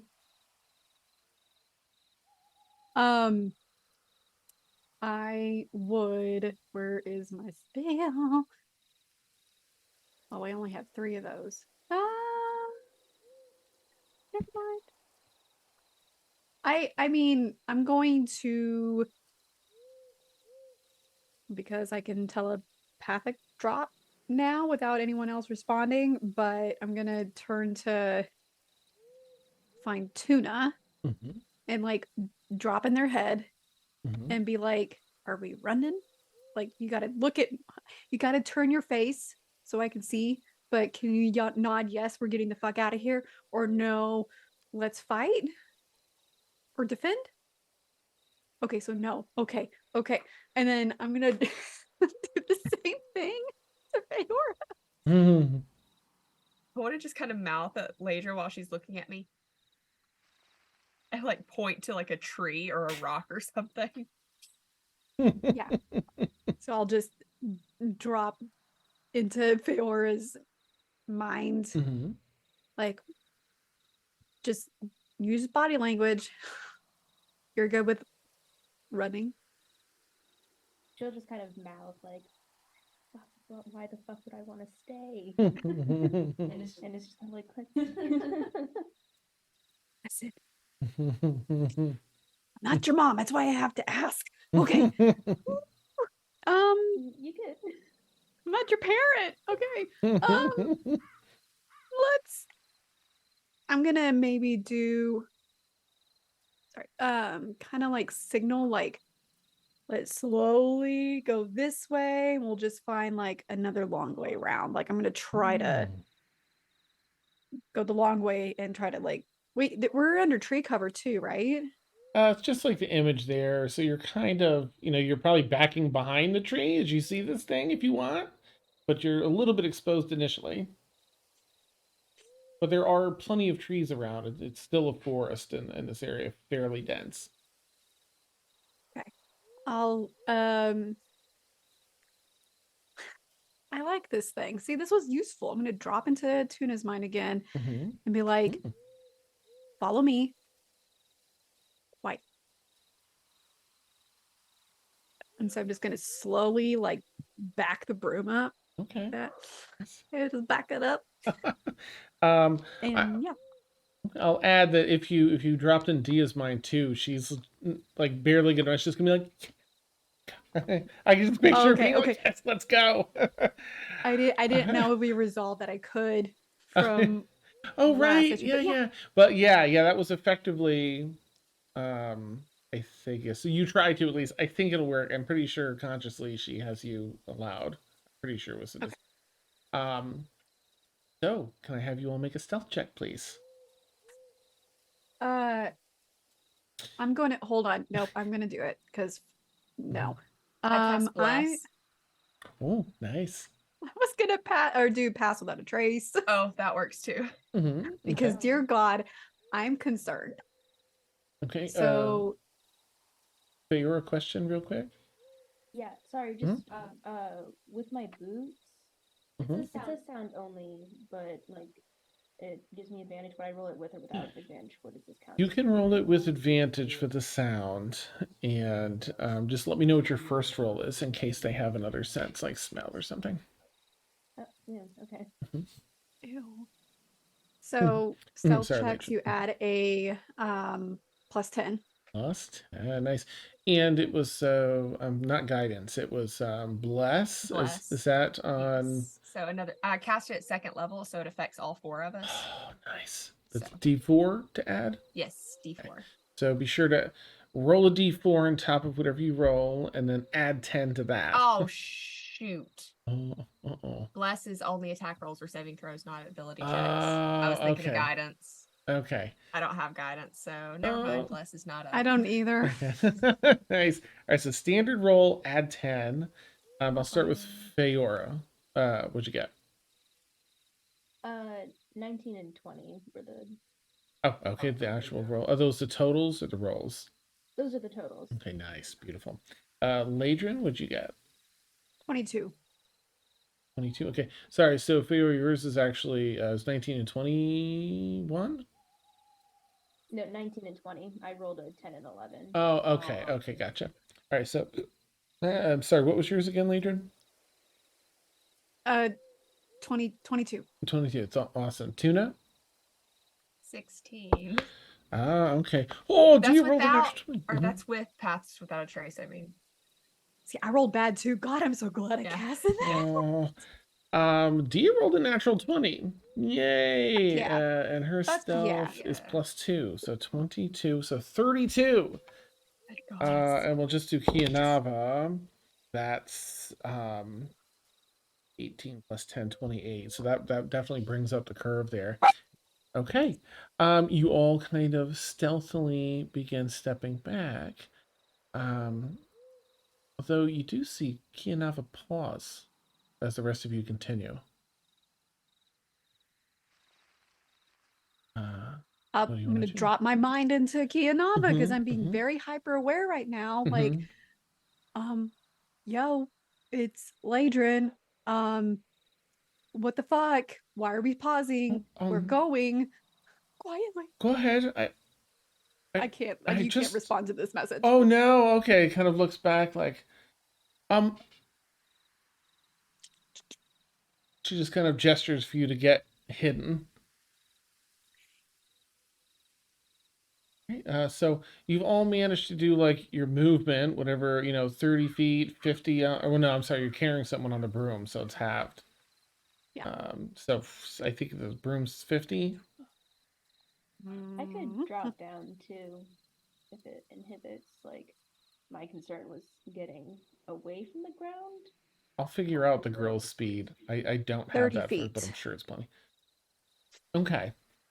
It Nice. is 50, but I mean, I don't mind carrying new That's Feyora. fine. You're all able to get like a decent bit into the woods and be hidden. But Keeyanava like paws still kind of near the edge, waits for you all to get hidden. And then flies off the ledge over to the creature. Creature creaks and groans the lumber within and the stone as it looks up to her. Its eyes have a little bit of a glow to them. I'm sorry. Aurora, is that you? And there's a tense moment where everyone, wonders, is she about to get splatted like over this, or is this Aurora, whoever that is? And the creature twists its head a bit and pushes forward, so it's just maybe like 5-6 feet away from Keeyanava. Right. Well, I mean, if you're not, I understand, but you smell and look like Aurora, just like much bigger than I remember. As a Keeyanava, you maybe remember Alyndra? Um, maybe you're a bit lost here too. And I have to do a roll for Keeyanava. Okay, thank goodness she had an advantage on that. Jeez. Aurora does 2. Oh, Aurora rolled 2 ones. Anyway, I mean, obviously, seems to be Aurora. It pauses and seems to be speaking some other sort of language. Keeyanava, oh, Aurora, baby, and kind of flies in a little more and pets like some of the bark of the front of the temple, temple there. Oh, you poor thing! What did you smell me? Did you hear me? Are you all right? What are you doing? Sort of. It's just a minute. She's gonna call you over, but it takes a sec. Oh, I've got friends with me. So they were the ones that were underneath you, that were on top of the camp there. So please, like, they're okay with me. They're not gonna hurt you. It's someone I know. You can stay where you are if you feel safer that way, but I'm just gonna have a conversation with them, and I think they'll be all right. It'll be okay. He yells back to everybody. Are you all staying hidden? Yes, I am Nice. anyways. Nice. I don't mind drop this time, but I'm like, what are we doing? I want to not be anywhere near that. Feora's gonna drop down from the broom and just kind of walk over to the edge and observe. I think Dia's You're gonna go with you. stressing me the fuck out. Nice. Zio will kind of walk up to you like, oh yes, when we get a chance to see something like this, you'd never see this in the prime, I think. Steve, you go to the edge there, and you kind of listen to that the groaning conversation of Gorora and Keeyanava. Sort of clearly, they you get the vibe that Keeyanava knew them when they were tiny and really young, and that they are also from that other prime, and Can were I? brought here. Sorry. Please. Are they speaking primordial by chance, or is it Sylvan? Oh, if you speak Sylvan, I don't. It's primordial, I but I wanted okay. to do. hope You it was speak Sylvan. Sylvan? Nice, Sylvan. nice. Ooh. Actually, let me check because it's actually a bit of a combo, and I just need to check if they use primordial. Your thing. Ways to die. It was just the groaning is what made primordial pop in my head. Yeah, yeah. It is. That's the other. So, you, Tuna, and Laedrin, and if Feyora speaks either primordial or Sylvan, and I'll have to check for Dia.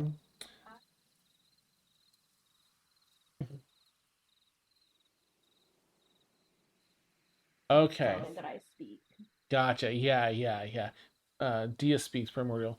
You're gonna get like half an understanding. It's gonna be like the very like the literal kind of translation versus like understanding the subtext because it's sort of a mixture between the two languages for this creature. You can see that they have some sort of primordial base to their nature, but also Sylvan. They're likely sort of have some mixed genetics there and speak a language kind of all their own. You hear kind of a sad tale. Like they speak language this way because these are the bits and pieces that they picked up before they were also in the prime when the sundering happened, brought here. Um, Drawn trying to follow Alyndra and uh,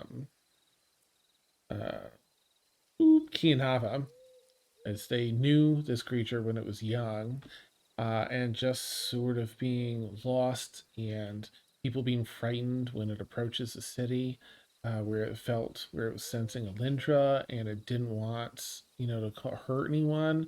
So it's just been sort of out here, trying to live life, but it's by itself. Um, and you hear Keeyanava sort of like, her heart's breaking. So, well, listen, now that we know you're here, I'm on my way to see Allie, and I can let her know so that people can sort of welcome you. And, if you're careful with things, that you're pretty big, but, that way Alyndra can look after you properly here. And you can have a proper place and not be stuck out in the wilds.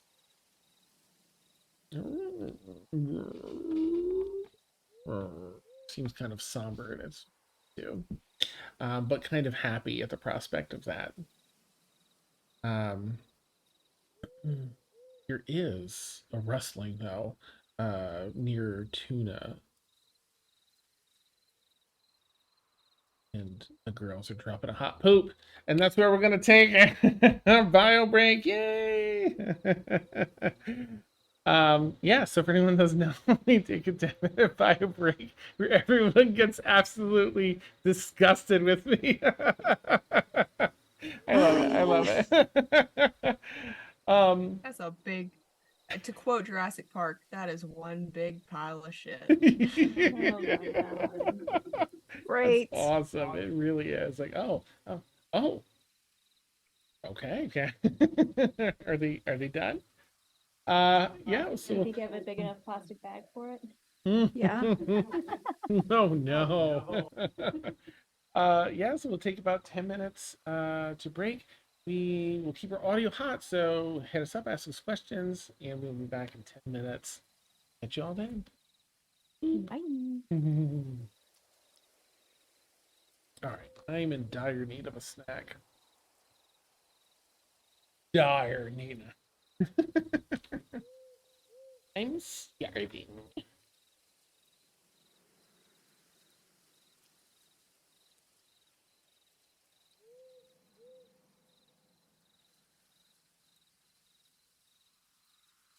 popcorn. Get your fresh popcorn here.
Part of the.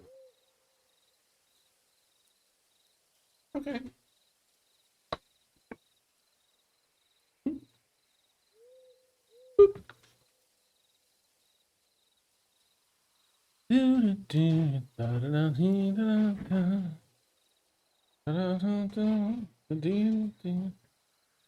All right.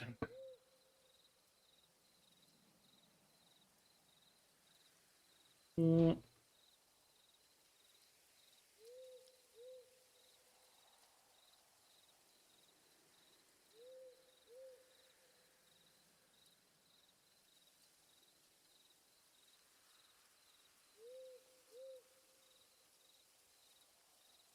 Mm. Hmm.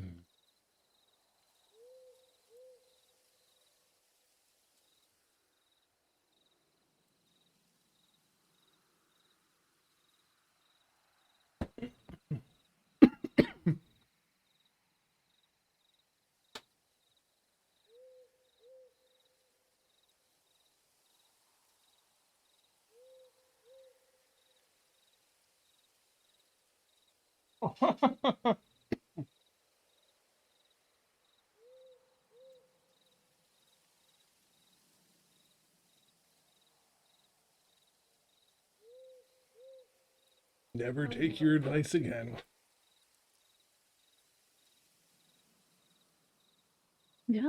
Ways to dash. Remember?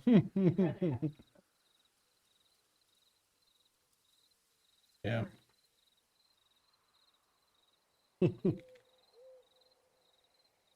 Hmm.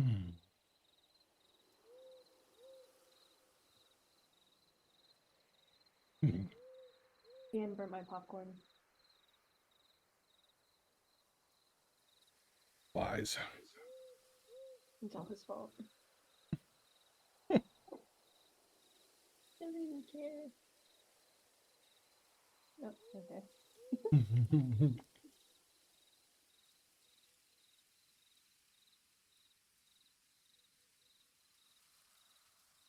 Hmm. Oh.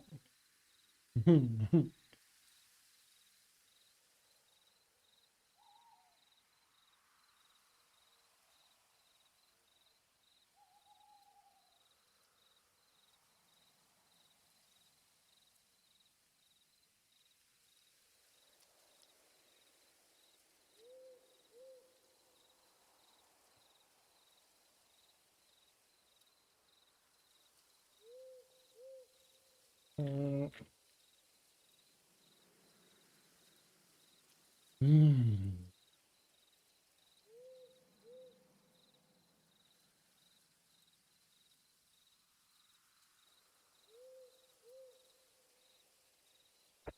Oop. The guys are leaving. I may need one more minute. Hmm? Just heads Yeah, up. take your time. Yeah.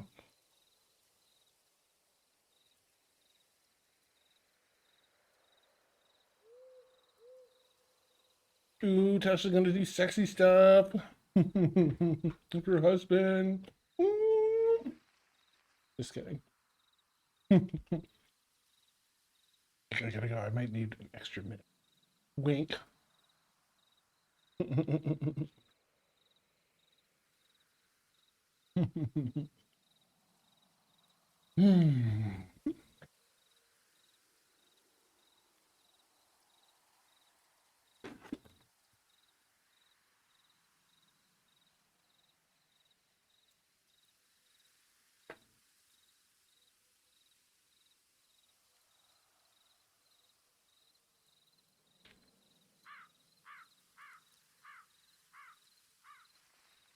You want a root beer?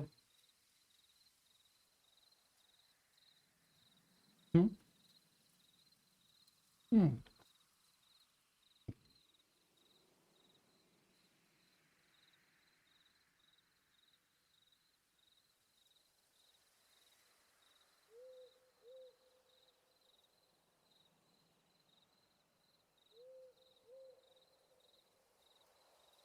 Hmm.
Oh, yikes.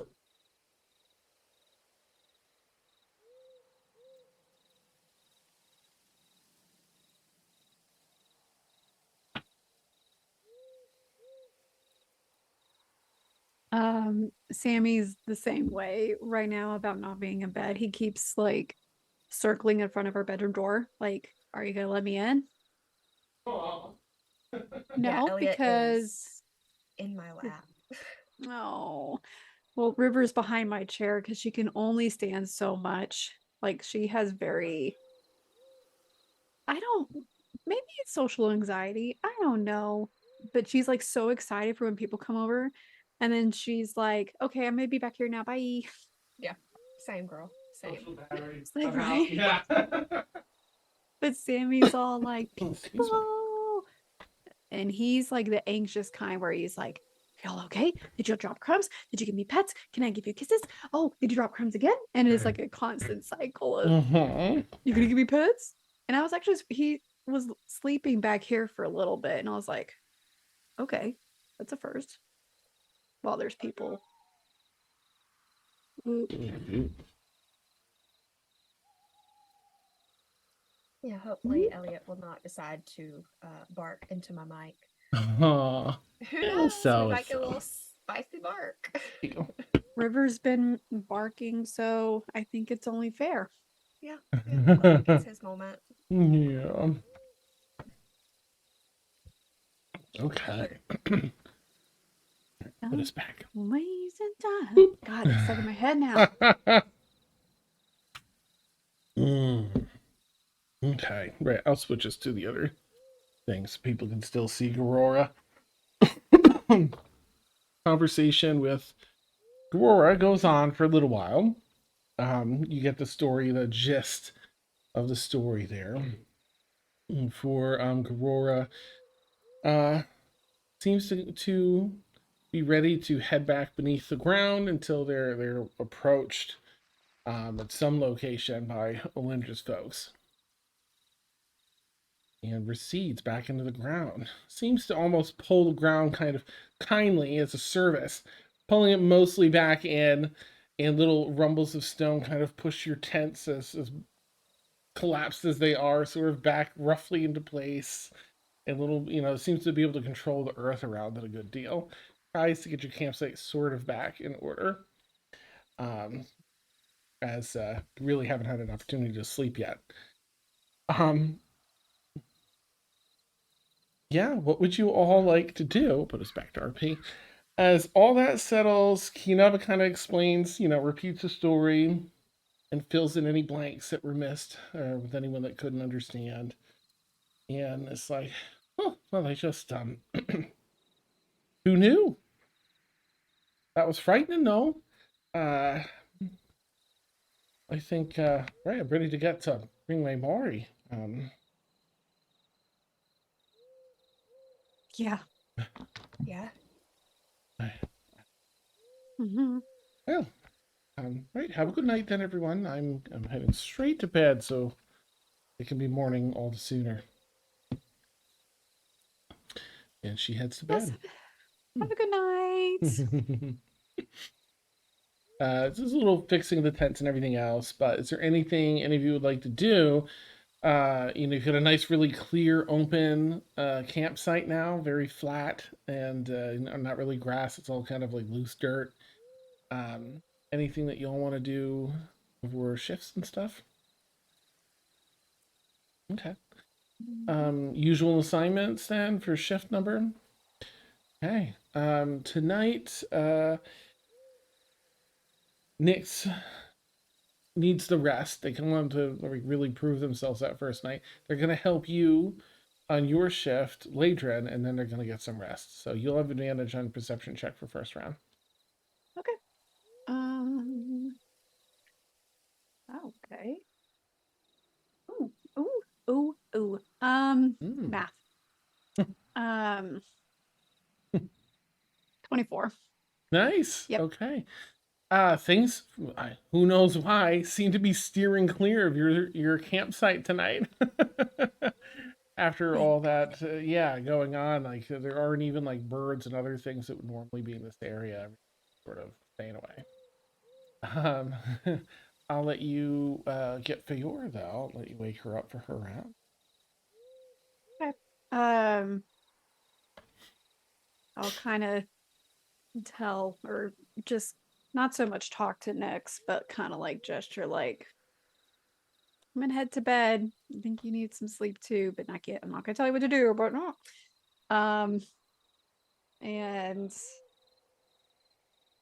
tell Gregory to go fly off to the tent too, and I'll go into Feyora's tent and hey.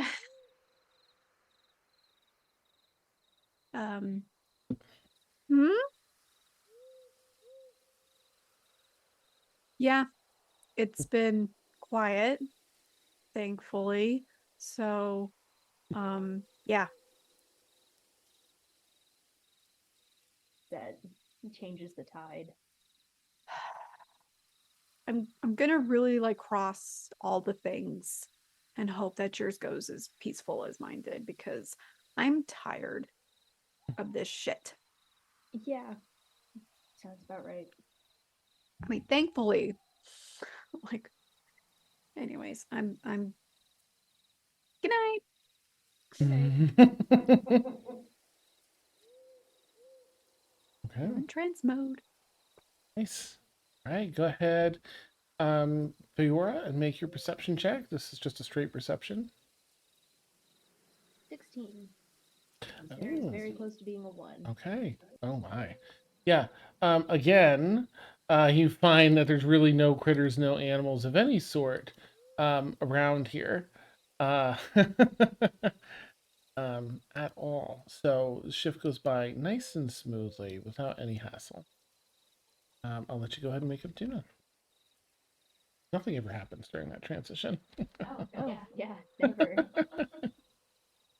It's So kind always of us. like- Are we the drama? Oh, that's awesome. No. Hi.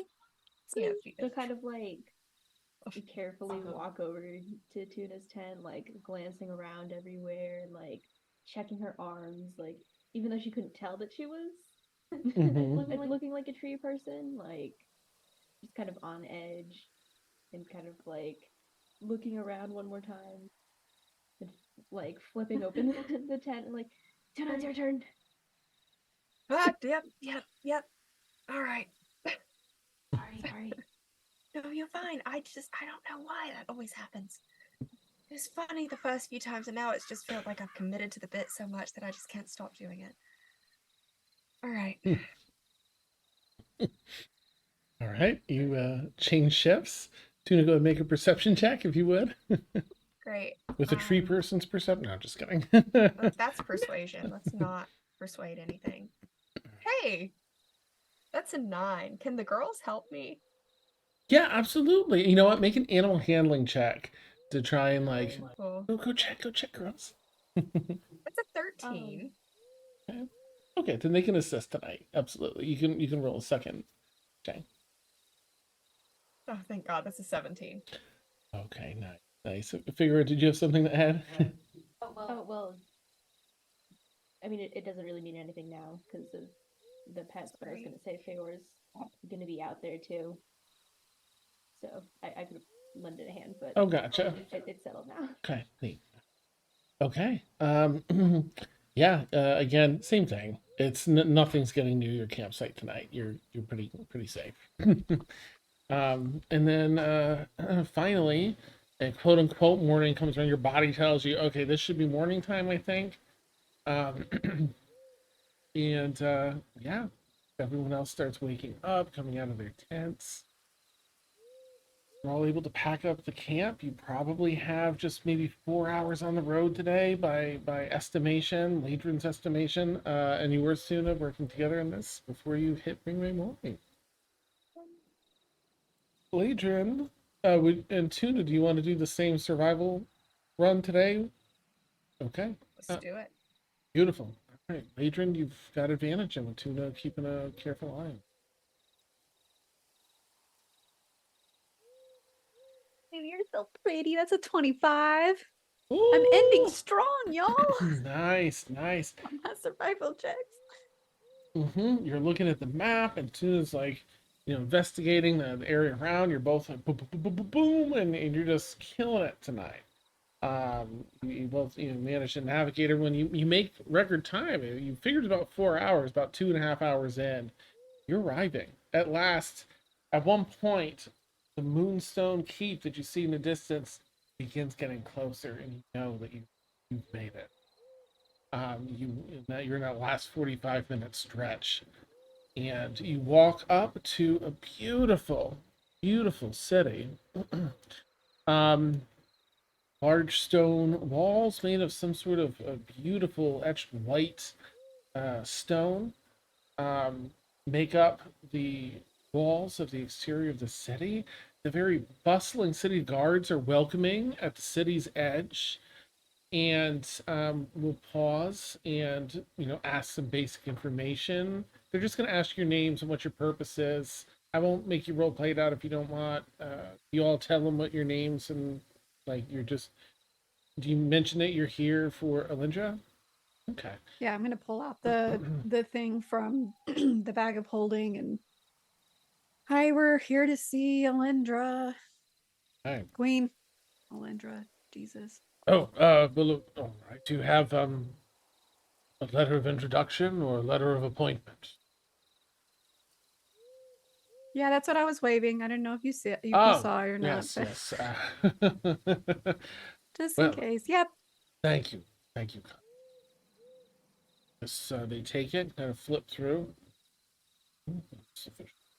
Very well. Let us guide you to Moonstone Keep then. Do you have any business along the way, or? No, I don't. Not now. Maybe later. I think we've been anticipating this meeting for what feels like ever. So. I can imagine. Yeah. Quite an honor to meet Her Highness. Please, all of us will lead you directly there. you need any assistance when you leave finding anything in the city, don't hesitate to find one of us. And they kind of gesture to their outfit. The guards here all have attire that's like a comfortable linen kind of vest that folds over itself near the navel, sash tied around with some comfortable cotton or linen pants of different styles, but they all have, while the styles beneath vary a little bit, they all have some form of vests, long vest, or duster, um, or full on robe. And these look like you're peering into the galaxy. Shooting stars fly across the garment. The nebulous stars that you see above can be found as you look in here, as though you're looking into three-dimensional space. Please follow us. No weapons. They seem to have wands and staves on their backs, some of them, but they don't take them out or anything. They're just friendly and guide you through the streets here, as seen in Discord and in the chat. Very bustling medieval city, doing very well. In terms of everything seems to be in really good condition. People seem to be happy. People going to and from work and fun and other business. And it's quite a city. You have to navigate through these streets. Beautiful cobblestone streets. They have peaches and blues and grays and different colors. You find your way all the way up to the Moonstone Keep. Okay, and I'll put this in Discord. You navigate your way up a few switchbacks of stairs. The keep's pretty high up. Yeah, and I'll put that there in our Discord as well. If you switchbacks, it's a little tiring, but you've been walking a lot the past month and a half. So you all are pretty accustomed to it now. You got diesel leg strength now. You'll make your way to the top. They begin navigating you into the building, but they approach the front stairwell. You might be able to see in this image, there's a big open courtyard. There's a big wide set of stairs that goes into a building in the center, but they don't bring you into that. They guide you up to those two upper platforms and halt you just outside before entering. And they share. Here we are. We will guide you through the castle to Queen Alyndra. We will honor your letter of introduction. But if you have any ill will or any ill intention toward Alyndra, the kingdom, you won't leave the castle. And they pause. Well, please consider this a genuine warning with your safety in mind, and not a threat from us. The castle itself judges your intent as you pass through. Just a warning for your safety. You know, people come from many backgrounds, and some have their own reasons for having issues, but you will not make it through the castle if you have any ill intentions. We implore you. If you do, you will not be harmed. We will simply escort you from the city, and you may go on about your life. A fair warning to you. Wish to proceed? Yes. Then let us step within the castle.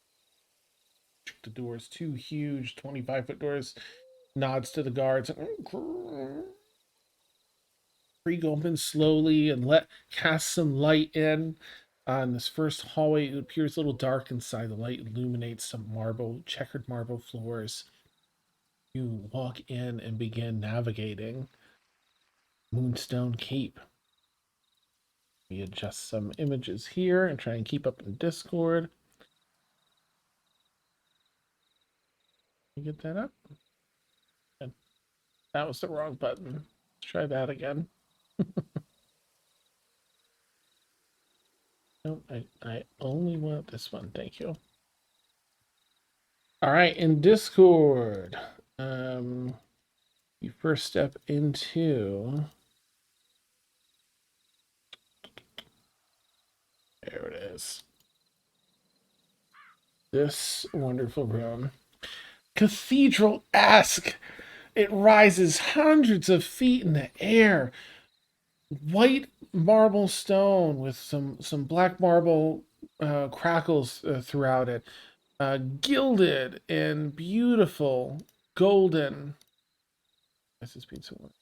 And beautiful golden trim. Adorn the many pillars in here and rows of different platforms all around. The guards walk two in front of you, two behind, not in like a menacing, you better stay here kind of way, but you know, they seem to trust in the ability of this castle to do away with anyone that causes trouble. You step inside and you hear a splash. The two guards in front are walking along. The floor here is mixed with portions of water. What you're seeing here on the floor is all water. There's little platforms throughout here and there where you can step up. But they continue walking through. I assume you just all kind of walk through since it's the only path. Let me see if I can quickly find, because I really want to sell this. While you're looking for that, I would, if I could, this is nothing like dialogue, backtrack to where before we got to the castle, Laedrin would have changed into the outfit she wore at the governor's house, just to like not look worn down and inventory to a queen. Oh, okay, gotcha. So she's in her new pantsuit. I'm so excited. That's awesome. Yes. Seeing that, Tuna would put their robe back on. Oh, okay. Excellent. Nice. Anything for Feyora? No, she's gonna keep her regular clothes on. Okay. Fair enough. I don't think Laedrin's ever met a queen. She doesn't know what's happening, but we figured since we dressed up for the governor, now I just have to keep up appearances for authority figures. Gotcha. Okay. Yes, you begin navigating through this room of quiet meditation. This is an interesting room. It's a vast room with a water ecosystem in here of plants and small fish and amphibians. You see little toads hopping from platform to platform. There's little fish that you feel like nibbling at your clothes, at your legs. You wade through the water. It's about up to your knees, respectively, since everyone's a little bit of a different height. Through a number of stints of these large pools before walking kind of up steps onto a marble platform and then down into another pool. You have to fish, nibble, and plants. The ones that are further away almost seem to float over as though reaching for you. The ones that you walk past rush by as you walk by. As you're walking through this first pool, I would like to know, I'm going to go around and ask what everyone's surface thoughts are. So I will start with Tuna. What are your surface thoughts as you're going through the first pool? So are we walking on top of it or just through it? Through the water. Okay, I thought so. I just wanted to make sure. No problem. Because it looks like glassy. Probably just, oh God, what if I say something wrong? Just nervousness about meeting someone this important. Awesome. She is not a tactful person, so. Beautiful. Okay. Laedrin, how about you? She's gonna be cycling through like,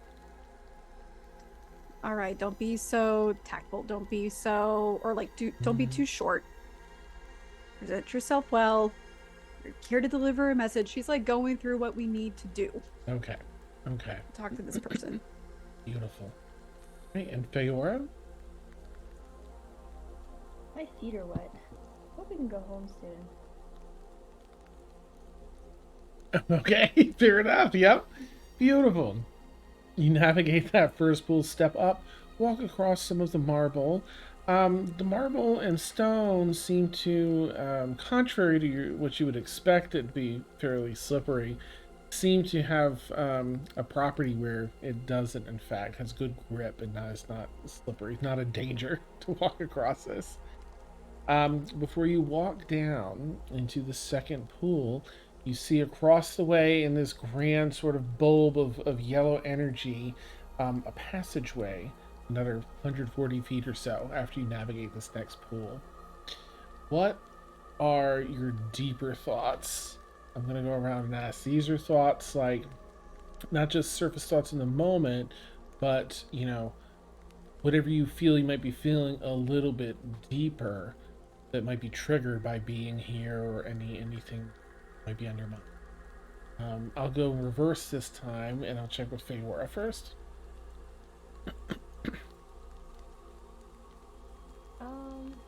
I feel like being here might make her think more about Citrone and their house.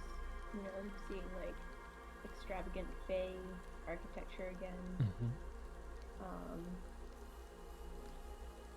And I guess just more about like the circumstances of their death and everything. Okay.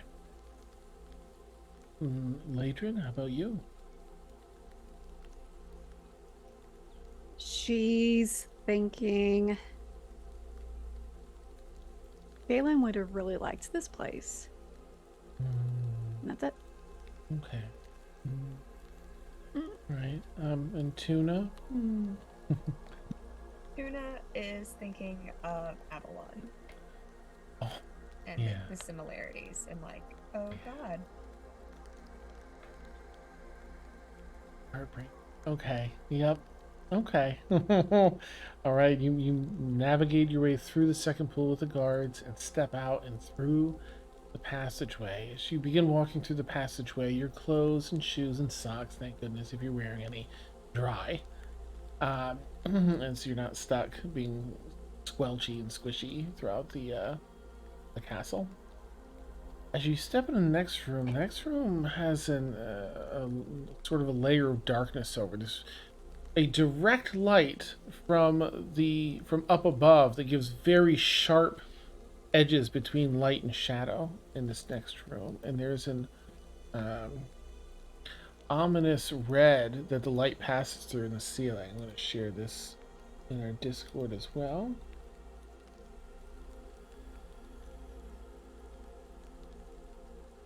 Okay. Oh no, I lost my place. Okay. The guards, as you step in here, Router, you can see again bright light from almost cracks, like purposely created cracks in the ceiling shine down. And there are cases here, glass cases, and things almost on display in this area. The guards say, with a little bit of solemn attitude, "This is a sanguine showcase. Remembrances of battles fought to attain the peace we hold dear today rest here.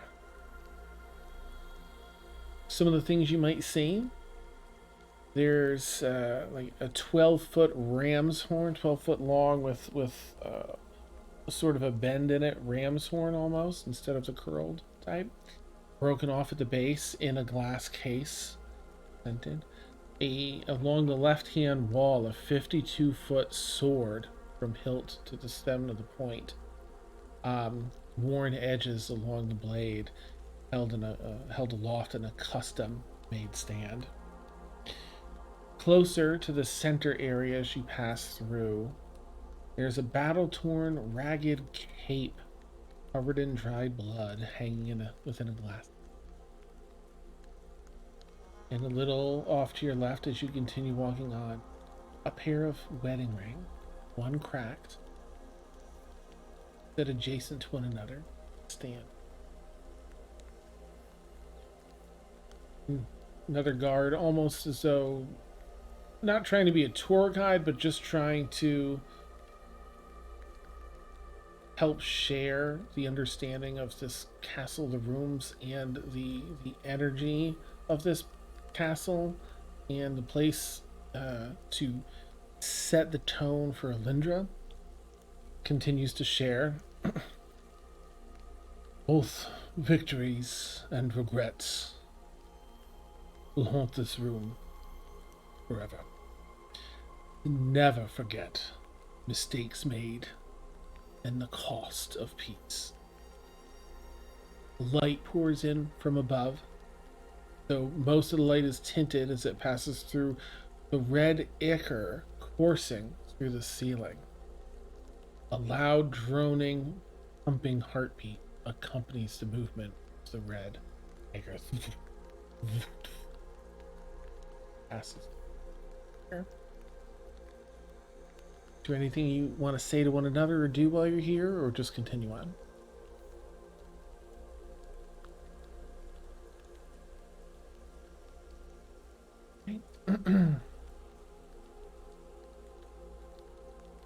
Next up, you go through a narrow passageway to... this isn't really a room you go in, but it has a rather large open hallway peering into this. This is from a popular series, one of my favorite images. Anyway, you walk by, and hey, Copy. You see this space that has, gosh, it's like a collection of items, and it's hard to see through the frosted glass what these items are, but the amount of like mechanical arcana stuff in here is incredible. And at the very end, as you peer all the way in, standing in front of the last window, display window here, is a person with their hands behind their backs, assessing everything inside. Do you all just continue down the hallway, or do you say or ask anything, or do you just continue on? I feel like we're probably too scared to ask anything. That's it. Okay. You continue on. Next up. Let me make sure I've got my things in order here. Yes.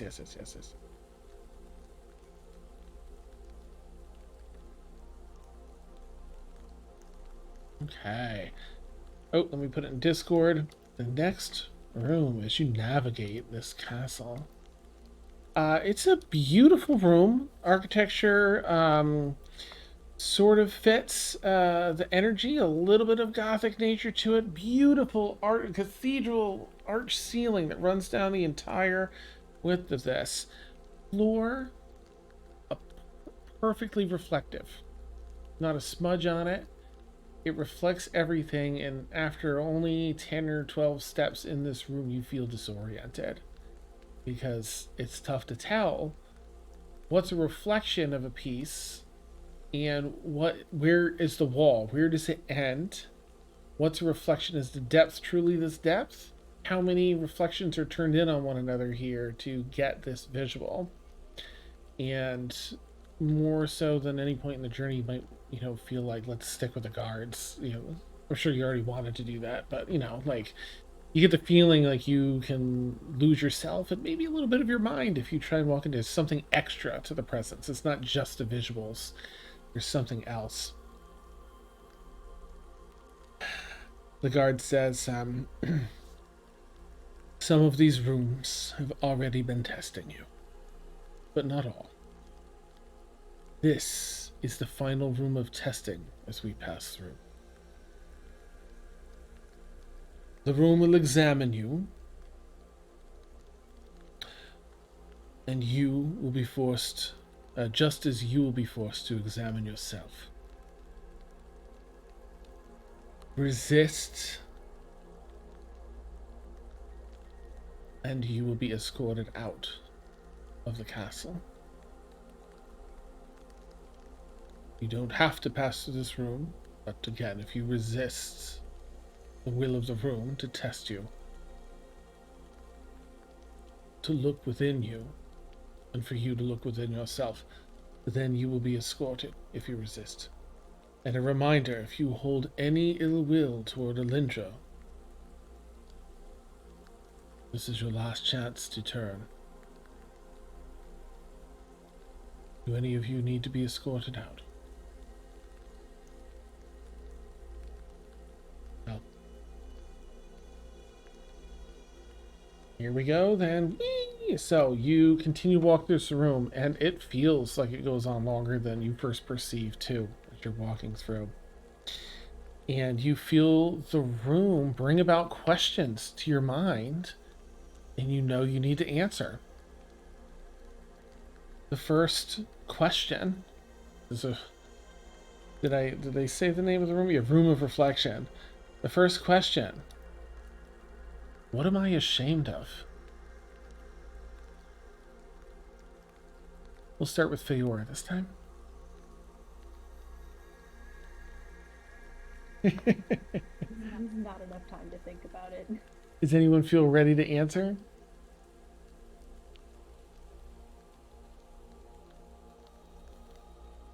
What am I ashamed of?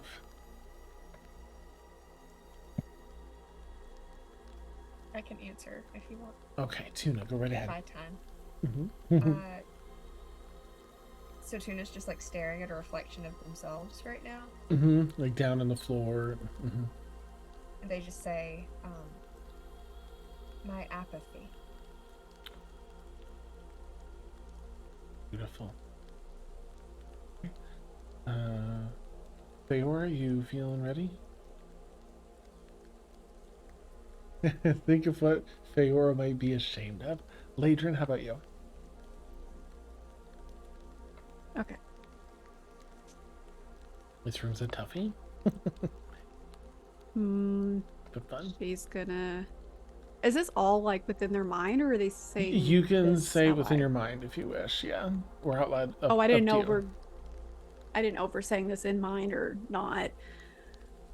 Oh, okay. Wait, Tuna, did you say out loud? I feel like Tuna would have, because they're not smart Oh. enough to know. They Nice. wouldn't have considered that you don't have to. Okay.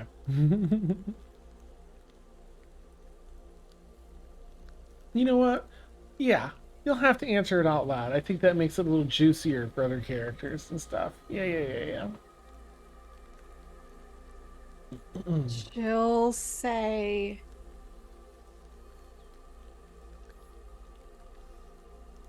For being the catalyst. And march along, you two utter these things out, quietly. The clack of walking on this glass-like floor. You should continue. Footfalls. Feyora? What are you ashamed of? Past. Okay. You continue through. You feel another question come over each of you. Where do you feel safest? And I'll give you all a minute and see, as soon as one of you is ready, let me know. Where do I feel safest?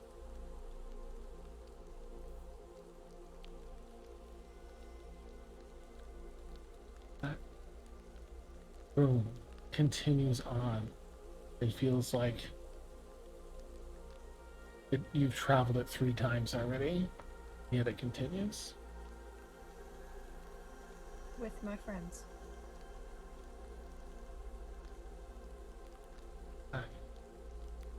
Y'all can just say it out loud then. I like that when you're ready. Sorry. No, don't be sorry. No, I love that. I'm gonna do that now because that's even better. Laedrin will say, she'll at first say nowhere, and then pause for a minute, and then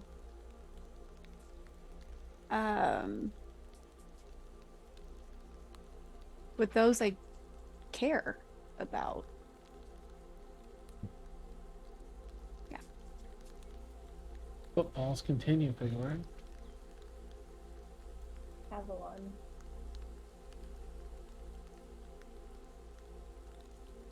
And then a final question comes over your minds. If I wasn't afraid, I would blank. If I wasn't afraid, I would. I know, right? Ah, juicy. Same thing. Say it when you arrive at an answer. If I wasn't afraid, I would.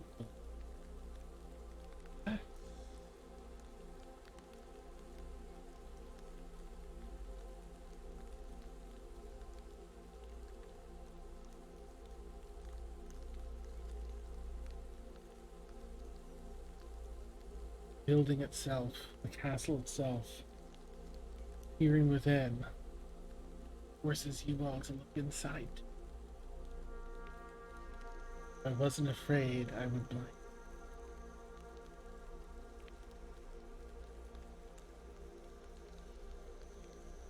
Asking.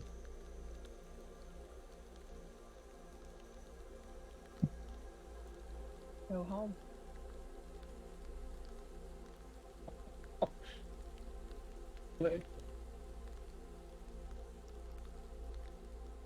Return home. Or yeah.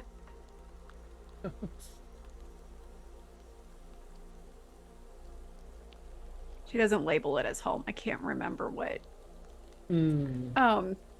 That's what I was sorry. I'm like thinking, and I can't remember. So she'll say return to. Oh, she can't lie. Lothamar. That's what she'll say. Okay. She doesn't label it as home. She calls it by its name. Okay, gotcha.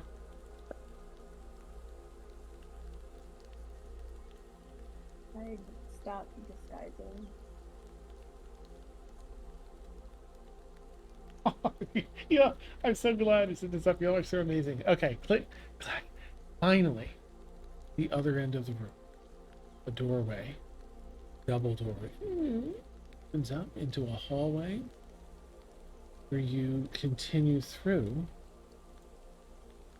another room. Last, the rooms, as the guard stated, the rooms that test you, now behind you. You pass through a different type of grand room of brass and cold stone with an incredibly complex gyroscopic structure in the center of this room. Here we go. And okay. The guards, please be careful as we pass through the room of realignment. Do you have anything you want to say or any questions as you pass through this room? There's a number of people working in here. Sorry, the what? The room of realignment. Feyora, or not Feyora, Laedrin and Tuna absolutely said that at the same time. Same tone, everything. Everything. Awesome. Yes, with sundering, our place in the cosmos changed. This is a room where they're trying to understand our new place and what exactly has changed. It's 100 years worth of accumulated work in here. So be careful. So it won't, like, realign us or anything. No. Oh, thank We're quite God. safe. Okay. Yes. This is reorienting everything we know of the cosmos to what it is out for us now. old locations to the new, hoping to understand what exactly happened in the sun. And you march around this big structure, and some of the rings are moving really quickly, but most are just have a very slow turn to them, like their positions in the sky. Gears whirring, arcana humming within. You continue through. Keeyanava's gotten more and more quiet as you've passed through here. As a side note, like, she's usually a little bit chatty, maybe chatted with the guards a little bit initially with some excitement, but has gotten more like kind of stoic and just. All right. So you continue your way through. Let me switch back to our RP section. As you navigate your way into a room that it's another large space, a lot of brass and muted stone, like in that last room, the room of realignment. However, there's a number of areas there's a table that seems almost like a treaty table. You'd sit down and have big discussions, like a conference room version of like a massive room. A number of large, tall windows along the left-hand side. They're shining beautiful streaks of like the god rays into the room and filling the space with light. Benches that adorn each little alcove in front of each window. Plenty of comfortable pillows and cushions over there, and blankets, and a reading space off to the right with a number of bookshelves, and looks like maybe an artist station in the corner for drawing, and an area for writing. There's a lot of disciplines that are done here. And I'm so sorry, I guess I should have kept that in the other one so I can show you a proper picture. I'll put Alyndra stands here before you. I don't know if I shared her image yet, so we'll share it now. Okay. Alyndra stands before you.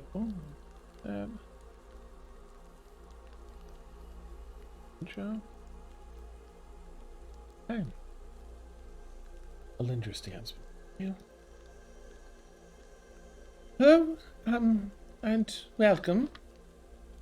The guards come in and close the doors behind you, and they just kind of line up by the door, giving you space to approach. Welcome, kind people. I am Alyndra, she, her. I forgot that everyone uses their pronouns in their introductions here, sorry.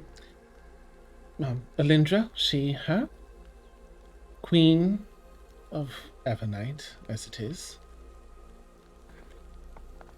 Thank you all for coming to address me. Might I ask what your needs are?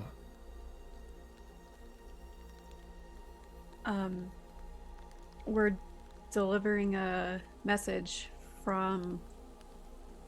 No, go back to my notes, please. Aileen. Thank you. I had it up and then I moved it. We're delivering a message from Aileen. Yes. Aileen. Water Genasi woman. She's... Yes, I'm familiar. What is your message? Yeah. There's, So apparently there's this mountain, right? And it came back to life. Oren. I believe Oren. that was his name. Yep. Yes. His heart is healing again. So, yeah. I'm sorry. She pauses as she's looking at all of you, and as Keeyanava steps out from behind you, she's kind of like been standing behind you and walked off to the side. Is that...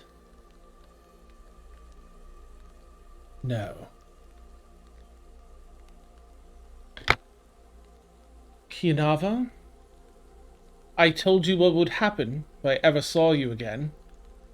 Shit. Guards, Take her away. See that she's left at the city's edge. Keeyanava. Oh, Ali, wait. I told you then.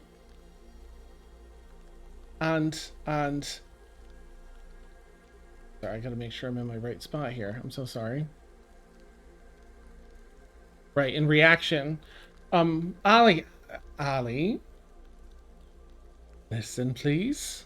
I told you then. The guards are still approaching. I told you then, and I'll tell you again now.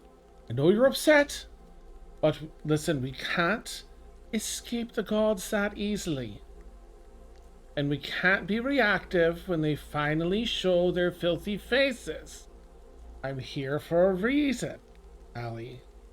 Alyndra, as the guards, continue to approach Keeyanava, take her by the arms and begin to kind of remove, start pulling her out of the room, Ali shouts back. It's become a bit of a shouting match between the two of them. Right. Sure, the same Keeyanava. It's not worth your life, though, Kia. It never was. You were hell's bent on finding a way to die after losing Rosalind, and you didn't care that you were going to lose your closest friend, too, and I can see nothing's changed. Keeyanava shouts back over her. They can't get away with what they did.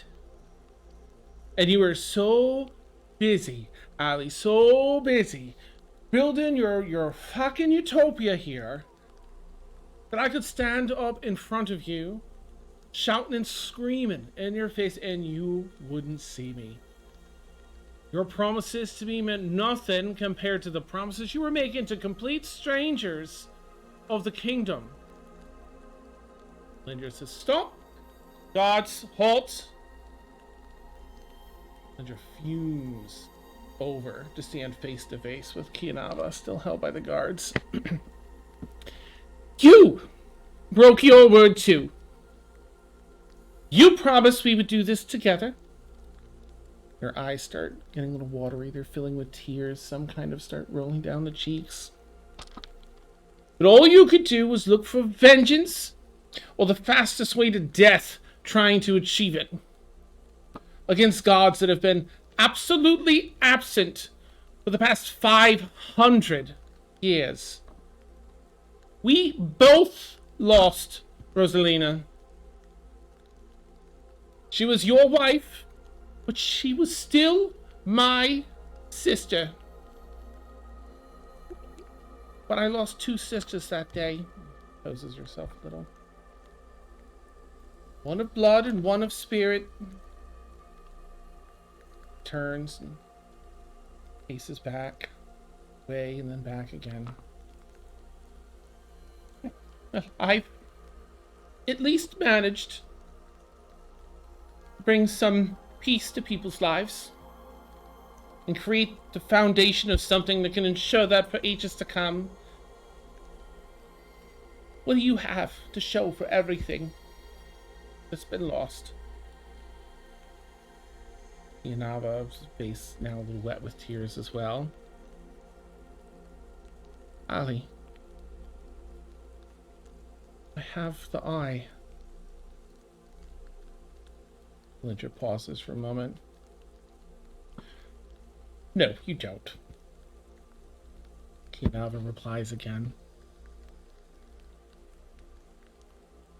Ali, I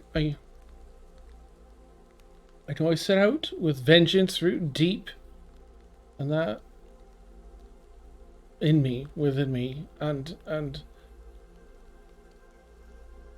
after a decade or so, living with my choices, with all that mess in my heart, I had a moment, an epiphany. I realized that you were doing this all for me, Rosalina, and everyone out there that went through what we did. And I couldn't hate myself anymore on that realization. Oh, you did this to keep countless others from ever having to face anything what happened to us. And spent a good bit of time trying to find the words and a few languages to express my regret and all my feelings. But I felt like there just wasn't anything up to the task. There weren't words for it, and I felt if I could just make good on what I set out to do and find Akari's eye, it would mean something. I would have done something worthwhile with her memory too.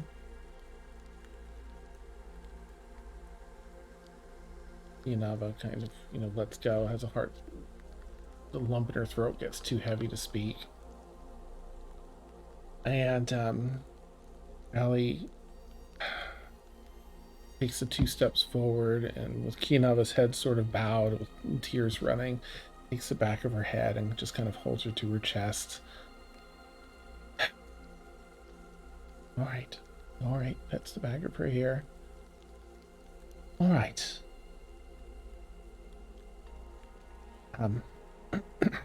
Takes a minute and wipes some of the tears and other, fixes her dress a bit and turns to all of you. Well, please forgive this most unusual introduction. I do very much wish to ask some questions about what you have to say. Kia, please go with the guards to the room of realignment, so we can begin work with the eye. Your room has been left exactly to us. Welcome home. She turns back to all of you. Now, they don't usually start introductions this way. I feel that some wine might be a good place to start while we all process. Lovely. I have a smaller den to the side. Please join me. With my apologies. She leads you over that way. Let me switch back to our RP here. Okay. And you find yourselves in a smaller, indeed, a den. A number of chairs, very comfortable chairs and sofas, and dining, what do you call it? Little coffee table and stuff in the middle of that. Very cozy here. Little drink cart, so wine cart that has a number of different, vintages of wine here. And it's just a very cozy room. There's what do you call it? The gosh, Dan, come on, the whatever stained glass. Oh my gosh, I guess it's just a stained glass window that has a lot of soft, warm colors that the light's passing through. Really illuminates the space in a very comfortable way, despite knowing that there's just whatever the light source is, it's not the night sky. It's too bright for that. But it fills the space comfortably. Right. Please. She just uncorks a bottle. Sorry, you're welcome to choose from the selection here, but I think this is a good starter. And pours a glass, but we'll hover to see if anyone doesn't want any or doesn't drink. Awesome. And pours Feyora and Dia, and then one for herself, and puts it off and casts little, puts it in like an empty urn, and just kind of raises her hand. It fills up with ice around it.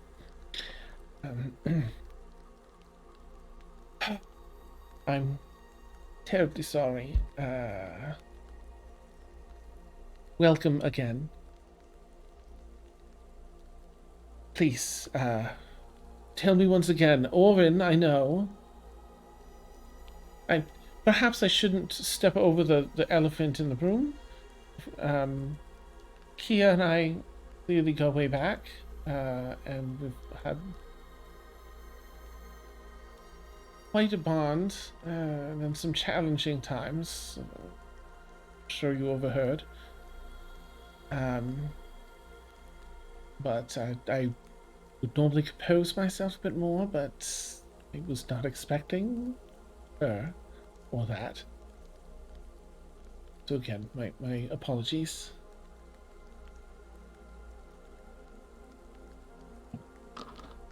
It happens. Tuna just kind of desperately looks at everyone else like, To be fair, Keeyanava did help us get here, and I wish they were a little more straightforward of their intentions, but I like for what it's worth. Good. Yes, I have a lot to process. Keeyanava has a very kind soul. We went through quite a bit of loss. Anyway, Orin. I knew, I know of Orin. Let's see. Okay, here we are. Well, you're saying that Orin is heart is beating again, is healing.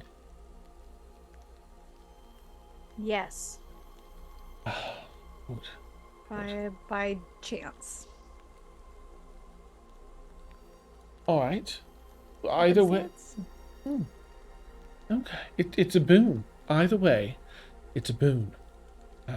Orin is well, I assume you are you already familiar with Orin's origins?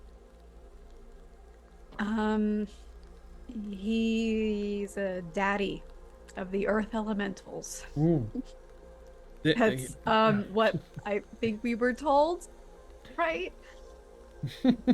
Yes, and they themselves were born of a primordial and an archfey. How they came to be.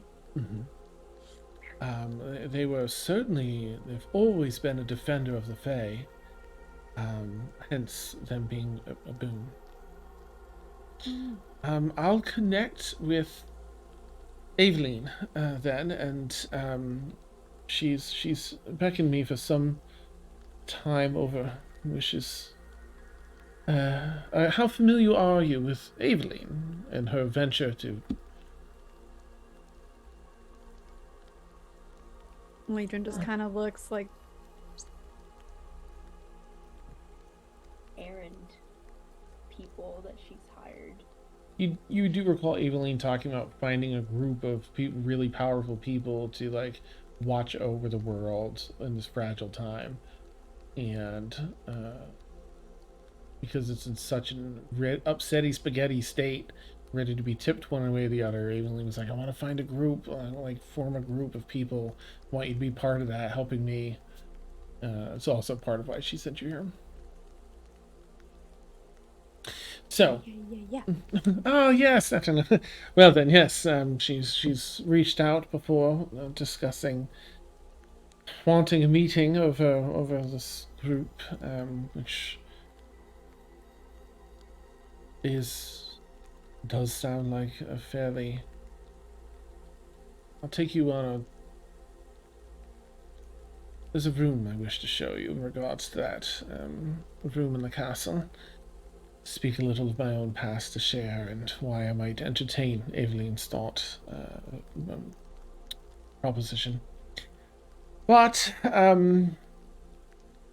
yes, you must be fairly capable adventurers if Aveline trusted you with this. Yes. She kind of looks at you, and you can almost see a shimmer kind of cover over her eyes for a moment. And while you probably don't perceive what's happening, she's just assessing like your hit points, your magical levels. It's one of her cool Fae things. She's just, oh yes. Very well. Then I would like to task you with a response. I wish to, I guess, back to this other thing. I'll put another image in Sundered Fate here. That'd be the end, I think. Okay. I wish then for you to return this to Aveline. Change the image here. Boop, boop. And you see this, it's a crystal, smooth crystal sphere with a little kind of crystal cork top that squishes down into this whirling mass of light blue arcane energy. And flashing within the center of this spherical ball of arcana are different little flashes of places. A clock tower, a little cottage, a snowy landscape, bloop, bloop, bloop, bloop, bloop, and it's ever changing into many, many different little interesting kind of otherworldly places. They don't look like a lot of places you find in the Prime. They do look like a lot of the Feywild places you've seen now. Return with this and give this to Aveline. This is she hands you a world in a bottle called. This is a small piece of my original Feywild, captured in a bottle as the Sundering took place. I drew it with me. It is precious, priceless, and incredibly powerful. Do not let it fall into the wrong hands. If you have a bag of holding or an extra dimensional space in which to store it, I cannot recommend you doing that enough. And take it out of the bag only when you're ready to give it to Aveline. Others will sense it if you take it out, and you want it right in front of Aveline then when you're going to deliver it. I trust that she has her own way to protect it. This will help her with caring for Orin in the meantime. Make sure that the healing continues and isn't stunted or doesn't fail.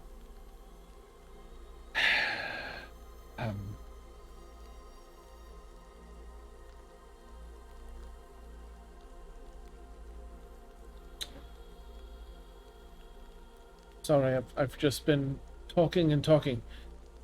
You must have had a long trip here. Do you have anything you wish to ask of me? Is there anything I can do for you or answer? What's the significance of Orin's revival? I get that it's a big deal because, you know, father of all earth elementals now alive. It seems like a large event and I'm not clear on the reasoning. Well, let's take our wine with us and I'll answer your question as I show you that room which I spoke. I do believe, and she begins to kind of walk out of the room and lead you to another space. I do believe Aveline is perhaps onto a very good notion. I'll put this in Discord too. Jeez. That's hilarious.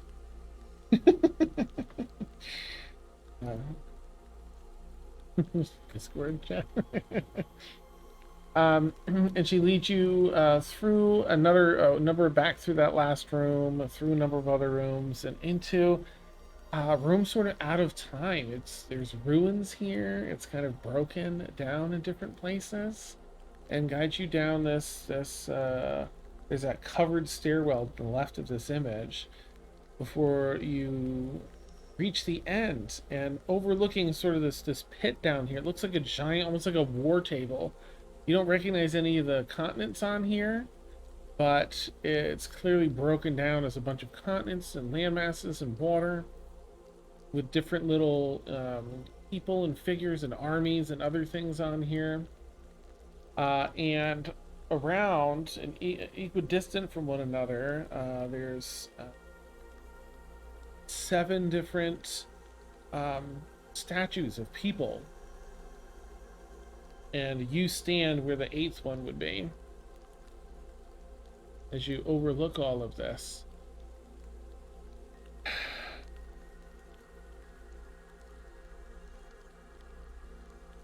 Alyndra is right. There are many dangers in this world.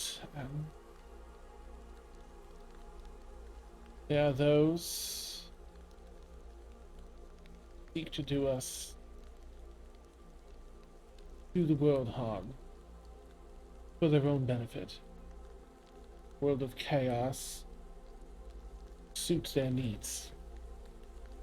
As Alyndra shared of Nithrana. Have you spoken of her? Keeyanava? Nithrana. No, did Keeyanava tell us about it? You said Alyndra. Yeah, Are we still with Alyndra? No, did Aveline, sorry. Did Aveline tell Okay. you of, sorry. Nithrana? The name you shouldn't speak. Yes. Well, there are others like Nithrana. But Nithrana in particular likes and even prefers the world to be in such a sort. I believe she's the one behind the malady in the woods here, hoping to postpone or distract me in my plans. Share.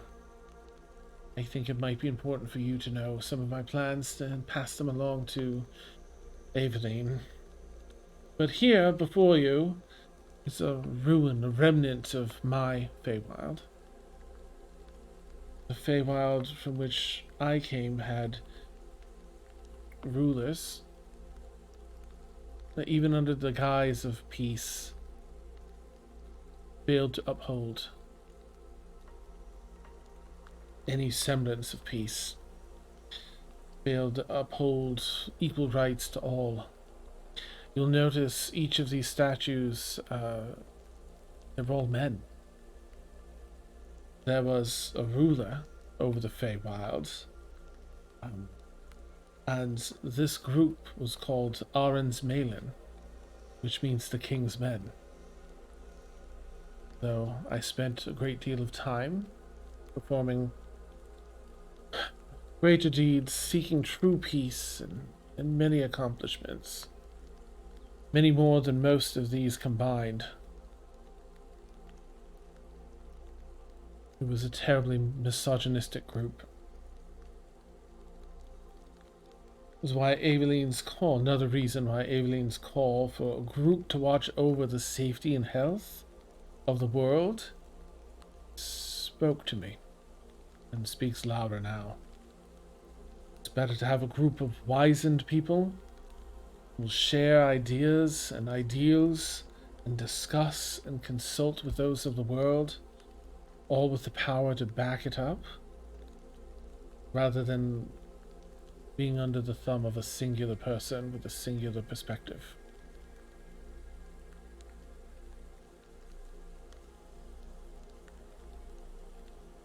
These men led many to war, under the guise of expanding peace and otherwise.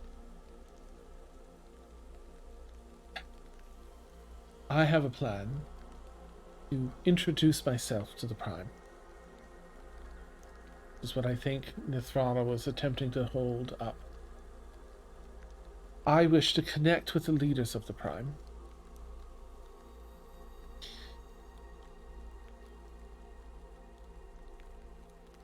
Here on this Prime, the Feywild was only created 211 years ago, I believe.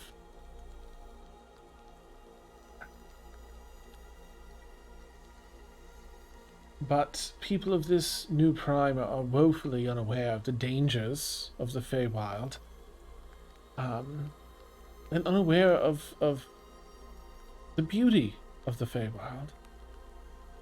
Unfamiliar with our denizens. They often see Fey people as, and the Feywild as something novel, without respect or appreciation for our culture or the history of our people. Something to fawn over or be fearful of, dread and mistreat. Many of my people that I watch over here in this world, this new world, have ventured into the prime. In my world, we were calloused to those of the prime. Here I see such rich potential in this new beginning to work with the prime, those of the prime.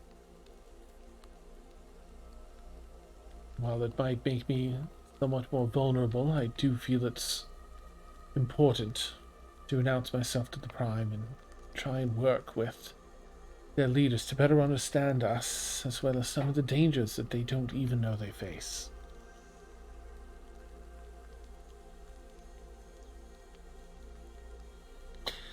Those like Nathrana prefer that lack of knowledge and understanding of the Fae.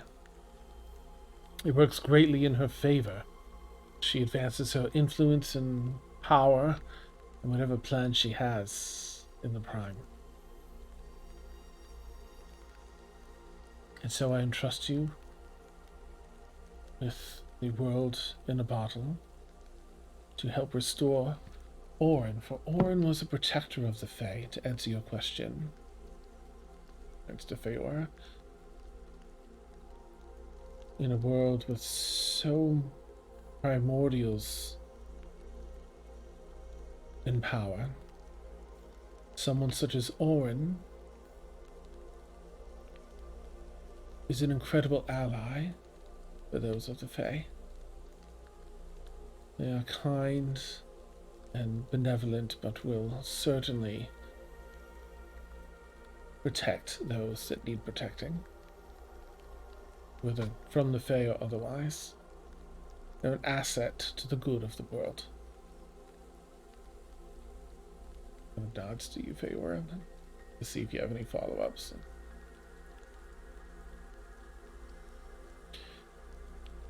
Hopefully that sufficiently answers your question, but I'm happy to answer more if you wish.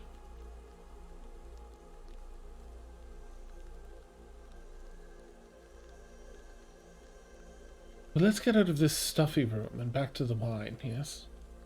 Yes. Please, if you're friends of Keeyanava's, you're welcome to call me Alyndra. Simply Alyndra. Let's return and guide you back to her den with the wine and such. Do you have any other questions for me for the time being?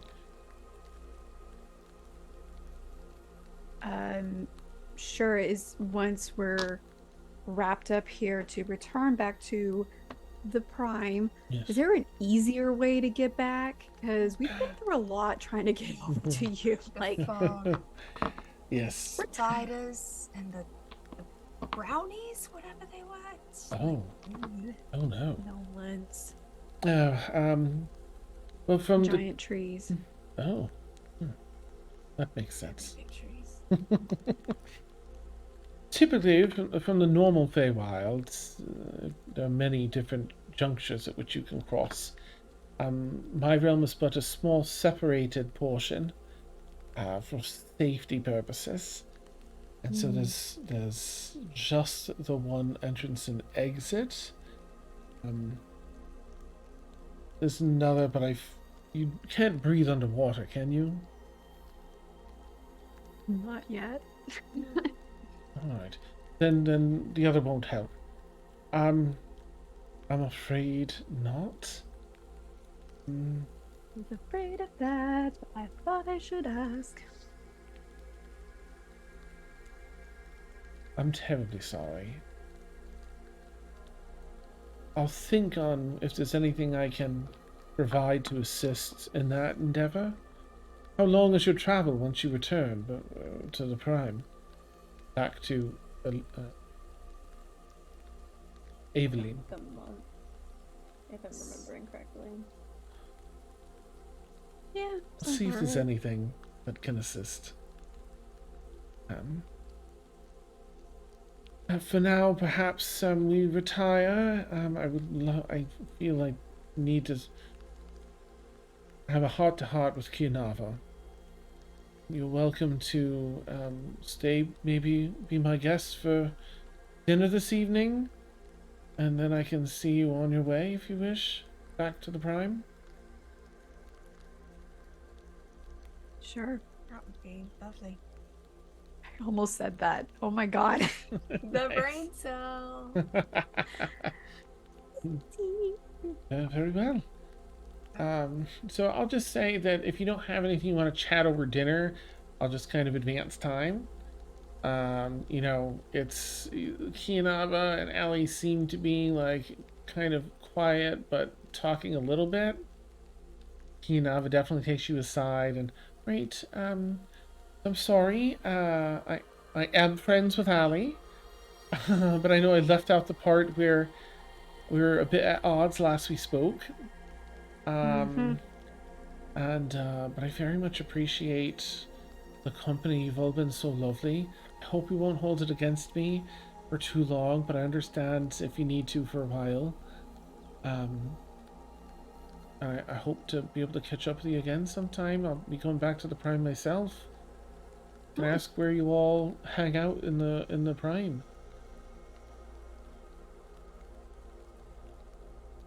Oberman's Lee Mill? Oberman's Mill. Oberman's, yeah. Right. Well, I have some business in Avalon, and then maybe I'll just check in with and see if you're all in Oberman's. Oh, that's a party city, isn't it? Yes. When was the last time you were in Avalon? Oh, it's been some time. Maybe 15 or 16 years. Okay. It's changed a bit. I feel like Oh. that's just only fair. All right. That's good to tell know. you. Thank you. Yeah, just didn't want you to be shocked when you arrived. I appreciate that. And I'm truly sorry for any... I figured it wouldn't affect you all or anything. You know, we are still friends, so I knew she wouldn't hold it against all of you, but then I got to know you all on the trip, and then I started feeling bad about it as we're walking through the castle, and you remember sort of getting like a little quiet and reserved. And then it happened, and I was like, no, that is pretty uncomfortable, I bet. So I'm very sorry. I was being selfish. Sometimes we have to be. I almost said everyone deserves to be selfish. Stop it. Get out of my head. That's amazing. It's 3 times now. 3 times. It's getting a little Scary. scary, guys. It's genuinely a little concerning. I love it. Okay, so you have, you know, some time with Keeyanava, and then everyone gets together for a nice dinner. Alyndra does seem genuine. You know, you're welcome to do insights if you want, but you can kind of tell even without that she's very genuine. She definitely, you know, has, you know, she's seen some shit. She's got that, you know, very aware of the light and dark part kind of things and the gray between of stuff, as she kind of discusses some of these things and those plans to go to the Prime. She asks you to tell Aveline, give her that thing to help the world in the bottle, to help Orin. The energy from that will help him. Aveline should know what to do, she says, and let Aveline know that she intends to present herself to the leaders of the Prime and the Prime as a whole. Is her request for you. and to keep that thing in your bag until you're passing it to Evelyn. She stresses out a couple times. But It's in the bag of holding. Not the bag of holding. Why not? Oh. Isn't that what she said? To No, not put it in the bag of holding? in the put bag it of in. holding is good, like Oh. extra dimensional space. Yeah. Okay. I was like, wait, Mhm. what? I heard that completely wrong. I thought she was saying like, no, don't do that. Oh, Okay. gotcha. Yeah. Sorry. Cool. Fair, it was No, you're Nope. good. framed a little strange. It was like at the end that it was added like I can't stress it enough kind of Gotcha. way of putting it. So Mhm. I get- Which I is- get where you're coming from. It's all the exclamation marks. Like, keep it in the bag of holding. Don't take it out. Nice. You have a beautiful dinner. There's usually, you know, she even says usually be a much grander thing for something like this with dancing and ballroom, but like given the situation, she was like, let's just cozy up. You're friends with Keeyanava. I'm sorting things out with her. You're friends of mine. You know, she says a time or two, and says she'll try and keep in touch with you all. And Keeyanava's gonna stay here for the time being. You all wrap up. I'm sure Dia's like all the stuff, you know, here the day, all the cool stuff. Yeah, let me just make sure that she said everything. Yep. Okay. Right. Through this gateway here, a similar like arched gateway that you saw before, the intertwined wood and that fun arch design is made out of like brass here in a wall, and it kind of looks like a mirror within it. Once you step through here, you'll return to whatever time of day it is there, and you'll be back on your plane. I will try and stay in touch with you. You know, it's like, right, meet you. I'll catch you in the party city. Yes. She hasn't changed that much, it seems. I wish you safe and expedient travel. I'm terribly sorry I couldn't find anything to facilitate that. But maybe I'll put in a contact or two I have in the Prime. Maybe they can assist you, but it might take some time before. Perhaps. And she reaches for the wall and pulls some of the marble out, and it reshapes itself in her hand into a very flat, looks like a coin almost, but like a dollar piece. And it still looks like marble. It's beautiful. And on one side it has a grand tree, and on the other side it's it looks like, again, in the way that the robes look like three-dimensional cosmos, it looks like three-dimensional water flowing, like you feel like you could pour water out of it. Sort of like your pier, like you put your head just under the surface of a lake or a river, and you're looking down at the bottom. Is what that side of the coin looks like. Yeah. This, and she takes another chunk of the wall, it fixes itself, and she shapes another ascending stone. The hands. And gives it to whoever wants to take it. Thank you. Yes, I'll keep this on my person, and just sort of, it kind of goes thunk into her. She puts it on her shoulder and absorbs it. If you need, call me, and I shall reach to you and check in, and perhaps just to see how you're doing. But for now, she reaches kind of past, like, you know, Feyora that's there, ping, touches the mirror, and it warbles into like a warbling mass of crystalline liquid. Please, see your way home safely. I bid you safe travel. Thank you. Laedrin will real quick on a very last note tell Alyndra about the trees that we found along the way that Laedrin named. And it was like, these are now Esmava trees, just to let you know. That's their name now. Okay, thanks, bye. Oh, lovely. Oh, I noticed that you were of a druidic nature. I shall henceforth have them called as such here in our lands. Thank you. Cool. Perhaps you could do me a favor. Having a tether to the Prime is always helpful. And I imagine you would have talked a little bit about the travel through Crestwood and stuff. Would you mind planting a seed for me anywhere in that forest? Having a tether, I would like to see if I can. This is a seed of a dryad. They watch over a localized area of forest. And perhaps that can help those at least nature there, if not some others. Keep the balance, Yeah. keep more people safe. Of course. Thank you. Only if you wish, of course. But there's a dryad spirit within the seed. If you do not wish to use it there, then please find a gentle pasture somewhere, or turn the request down now, and I shall plant it somewhere else. Nope, Crestwood Valley, it's done. Thank you. Mm-hmm. I bid you all safe travels. Thank you again for gracing me with your presence and all that you've done in the name of good.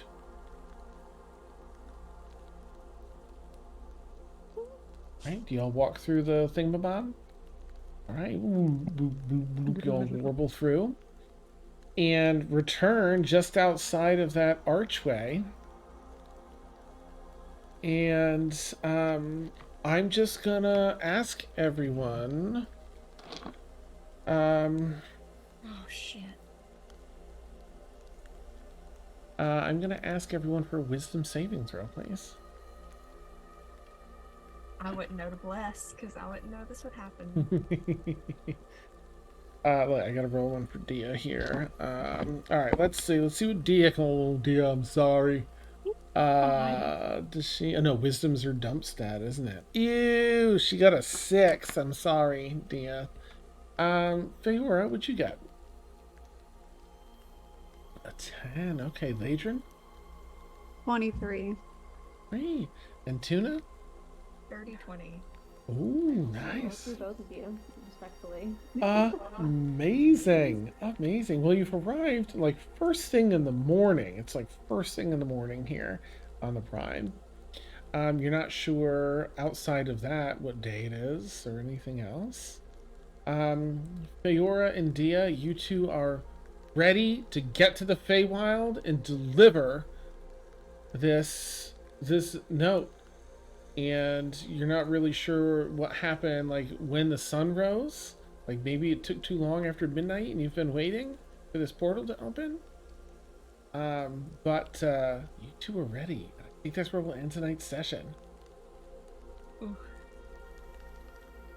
I mean, now they don't remember their trauma from the fog. True. Or their revisit to trauma. Traumatic experience? Whatever. Anyways. Oh no. It'll be so much fun pretending that I don't remember what we played out through the last month and a half. Who would have said if I failed, I would have erased all my notes. Nice, Oh my nice. It was about a week in the Feywild. Like 5 or 6 Nice. days that would be, forgotten. No, I'm talking about me. Mhm. Me playing for the last. Nice. I feel I'll just add, because Tuna's a cleric, you would know that you're not, when you find out that they've forgotten, you'll know that it might be some sort of restoration spell might correct. Might need a powerful one, but there's plenty, in the cities and stuff if you don't have access currently. Because oh no, I don't have the acolyte background. I took a different background, so anyways. Oh, I have I forgot lesser about that. restoration, but it's not the Yeah, same. I have lesser, but I can still find a temple somewhere. Gotcha. Also, congratulations, you're on level 5. First 5 levels go pretty quickly. There's not much XP between them. Yeah. Here. All right. Well, with that, we'll wrap up tonight. Thank you, viewers. Thank you, players. That was so much fun. Oh, y'all are so good. I love being able to put things like that room of reflection in there, and y'all are so good. Answers. Yeah. And Akari's eye. Oh yeah, you Yeah. might remember that, Tasha. Hmm? I got I don't know if you Revivify. saw my. I got Revivify at this level. Nice. Coming Here in we go. clutch. Yeah. What was it? Revivifying. But my reaction when I heard Akari's, I was like, Kratos. Got the eye. Anyways. Yeah. Yeah, Lil, that brings people back to life if you get them like in the first minute after they fall dead. It's like a come in clutch, bring them back to life spell. Thank God. Yep. Very handy for adventurers. Okay, and with that, we'll wrap up. So again, thank you, players, so much. Hope you all have a lovely night, and we'll catch you all again soon. Take care. Bye. Bye.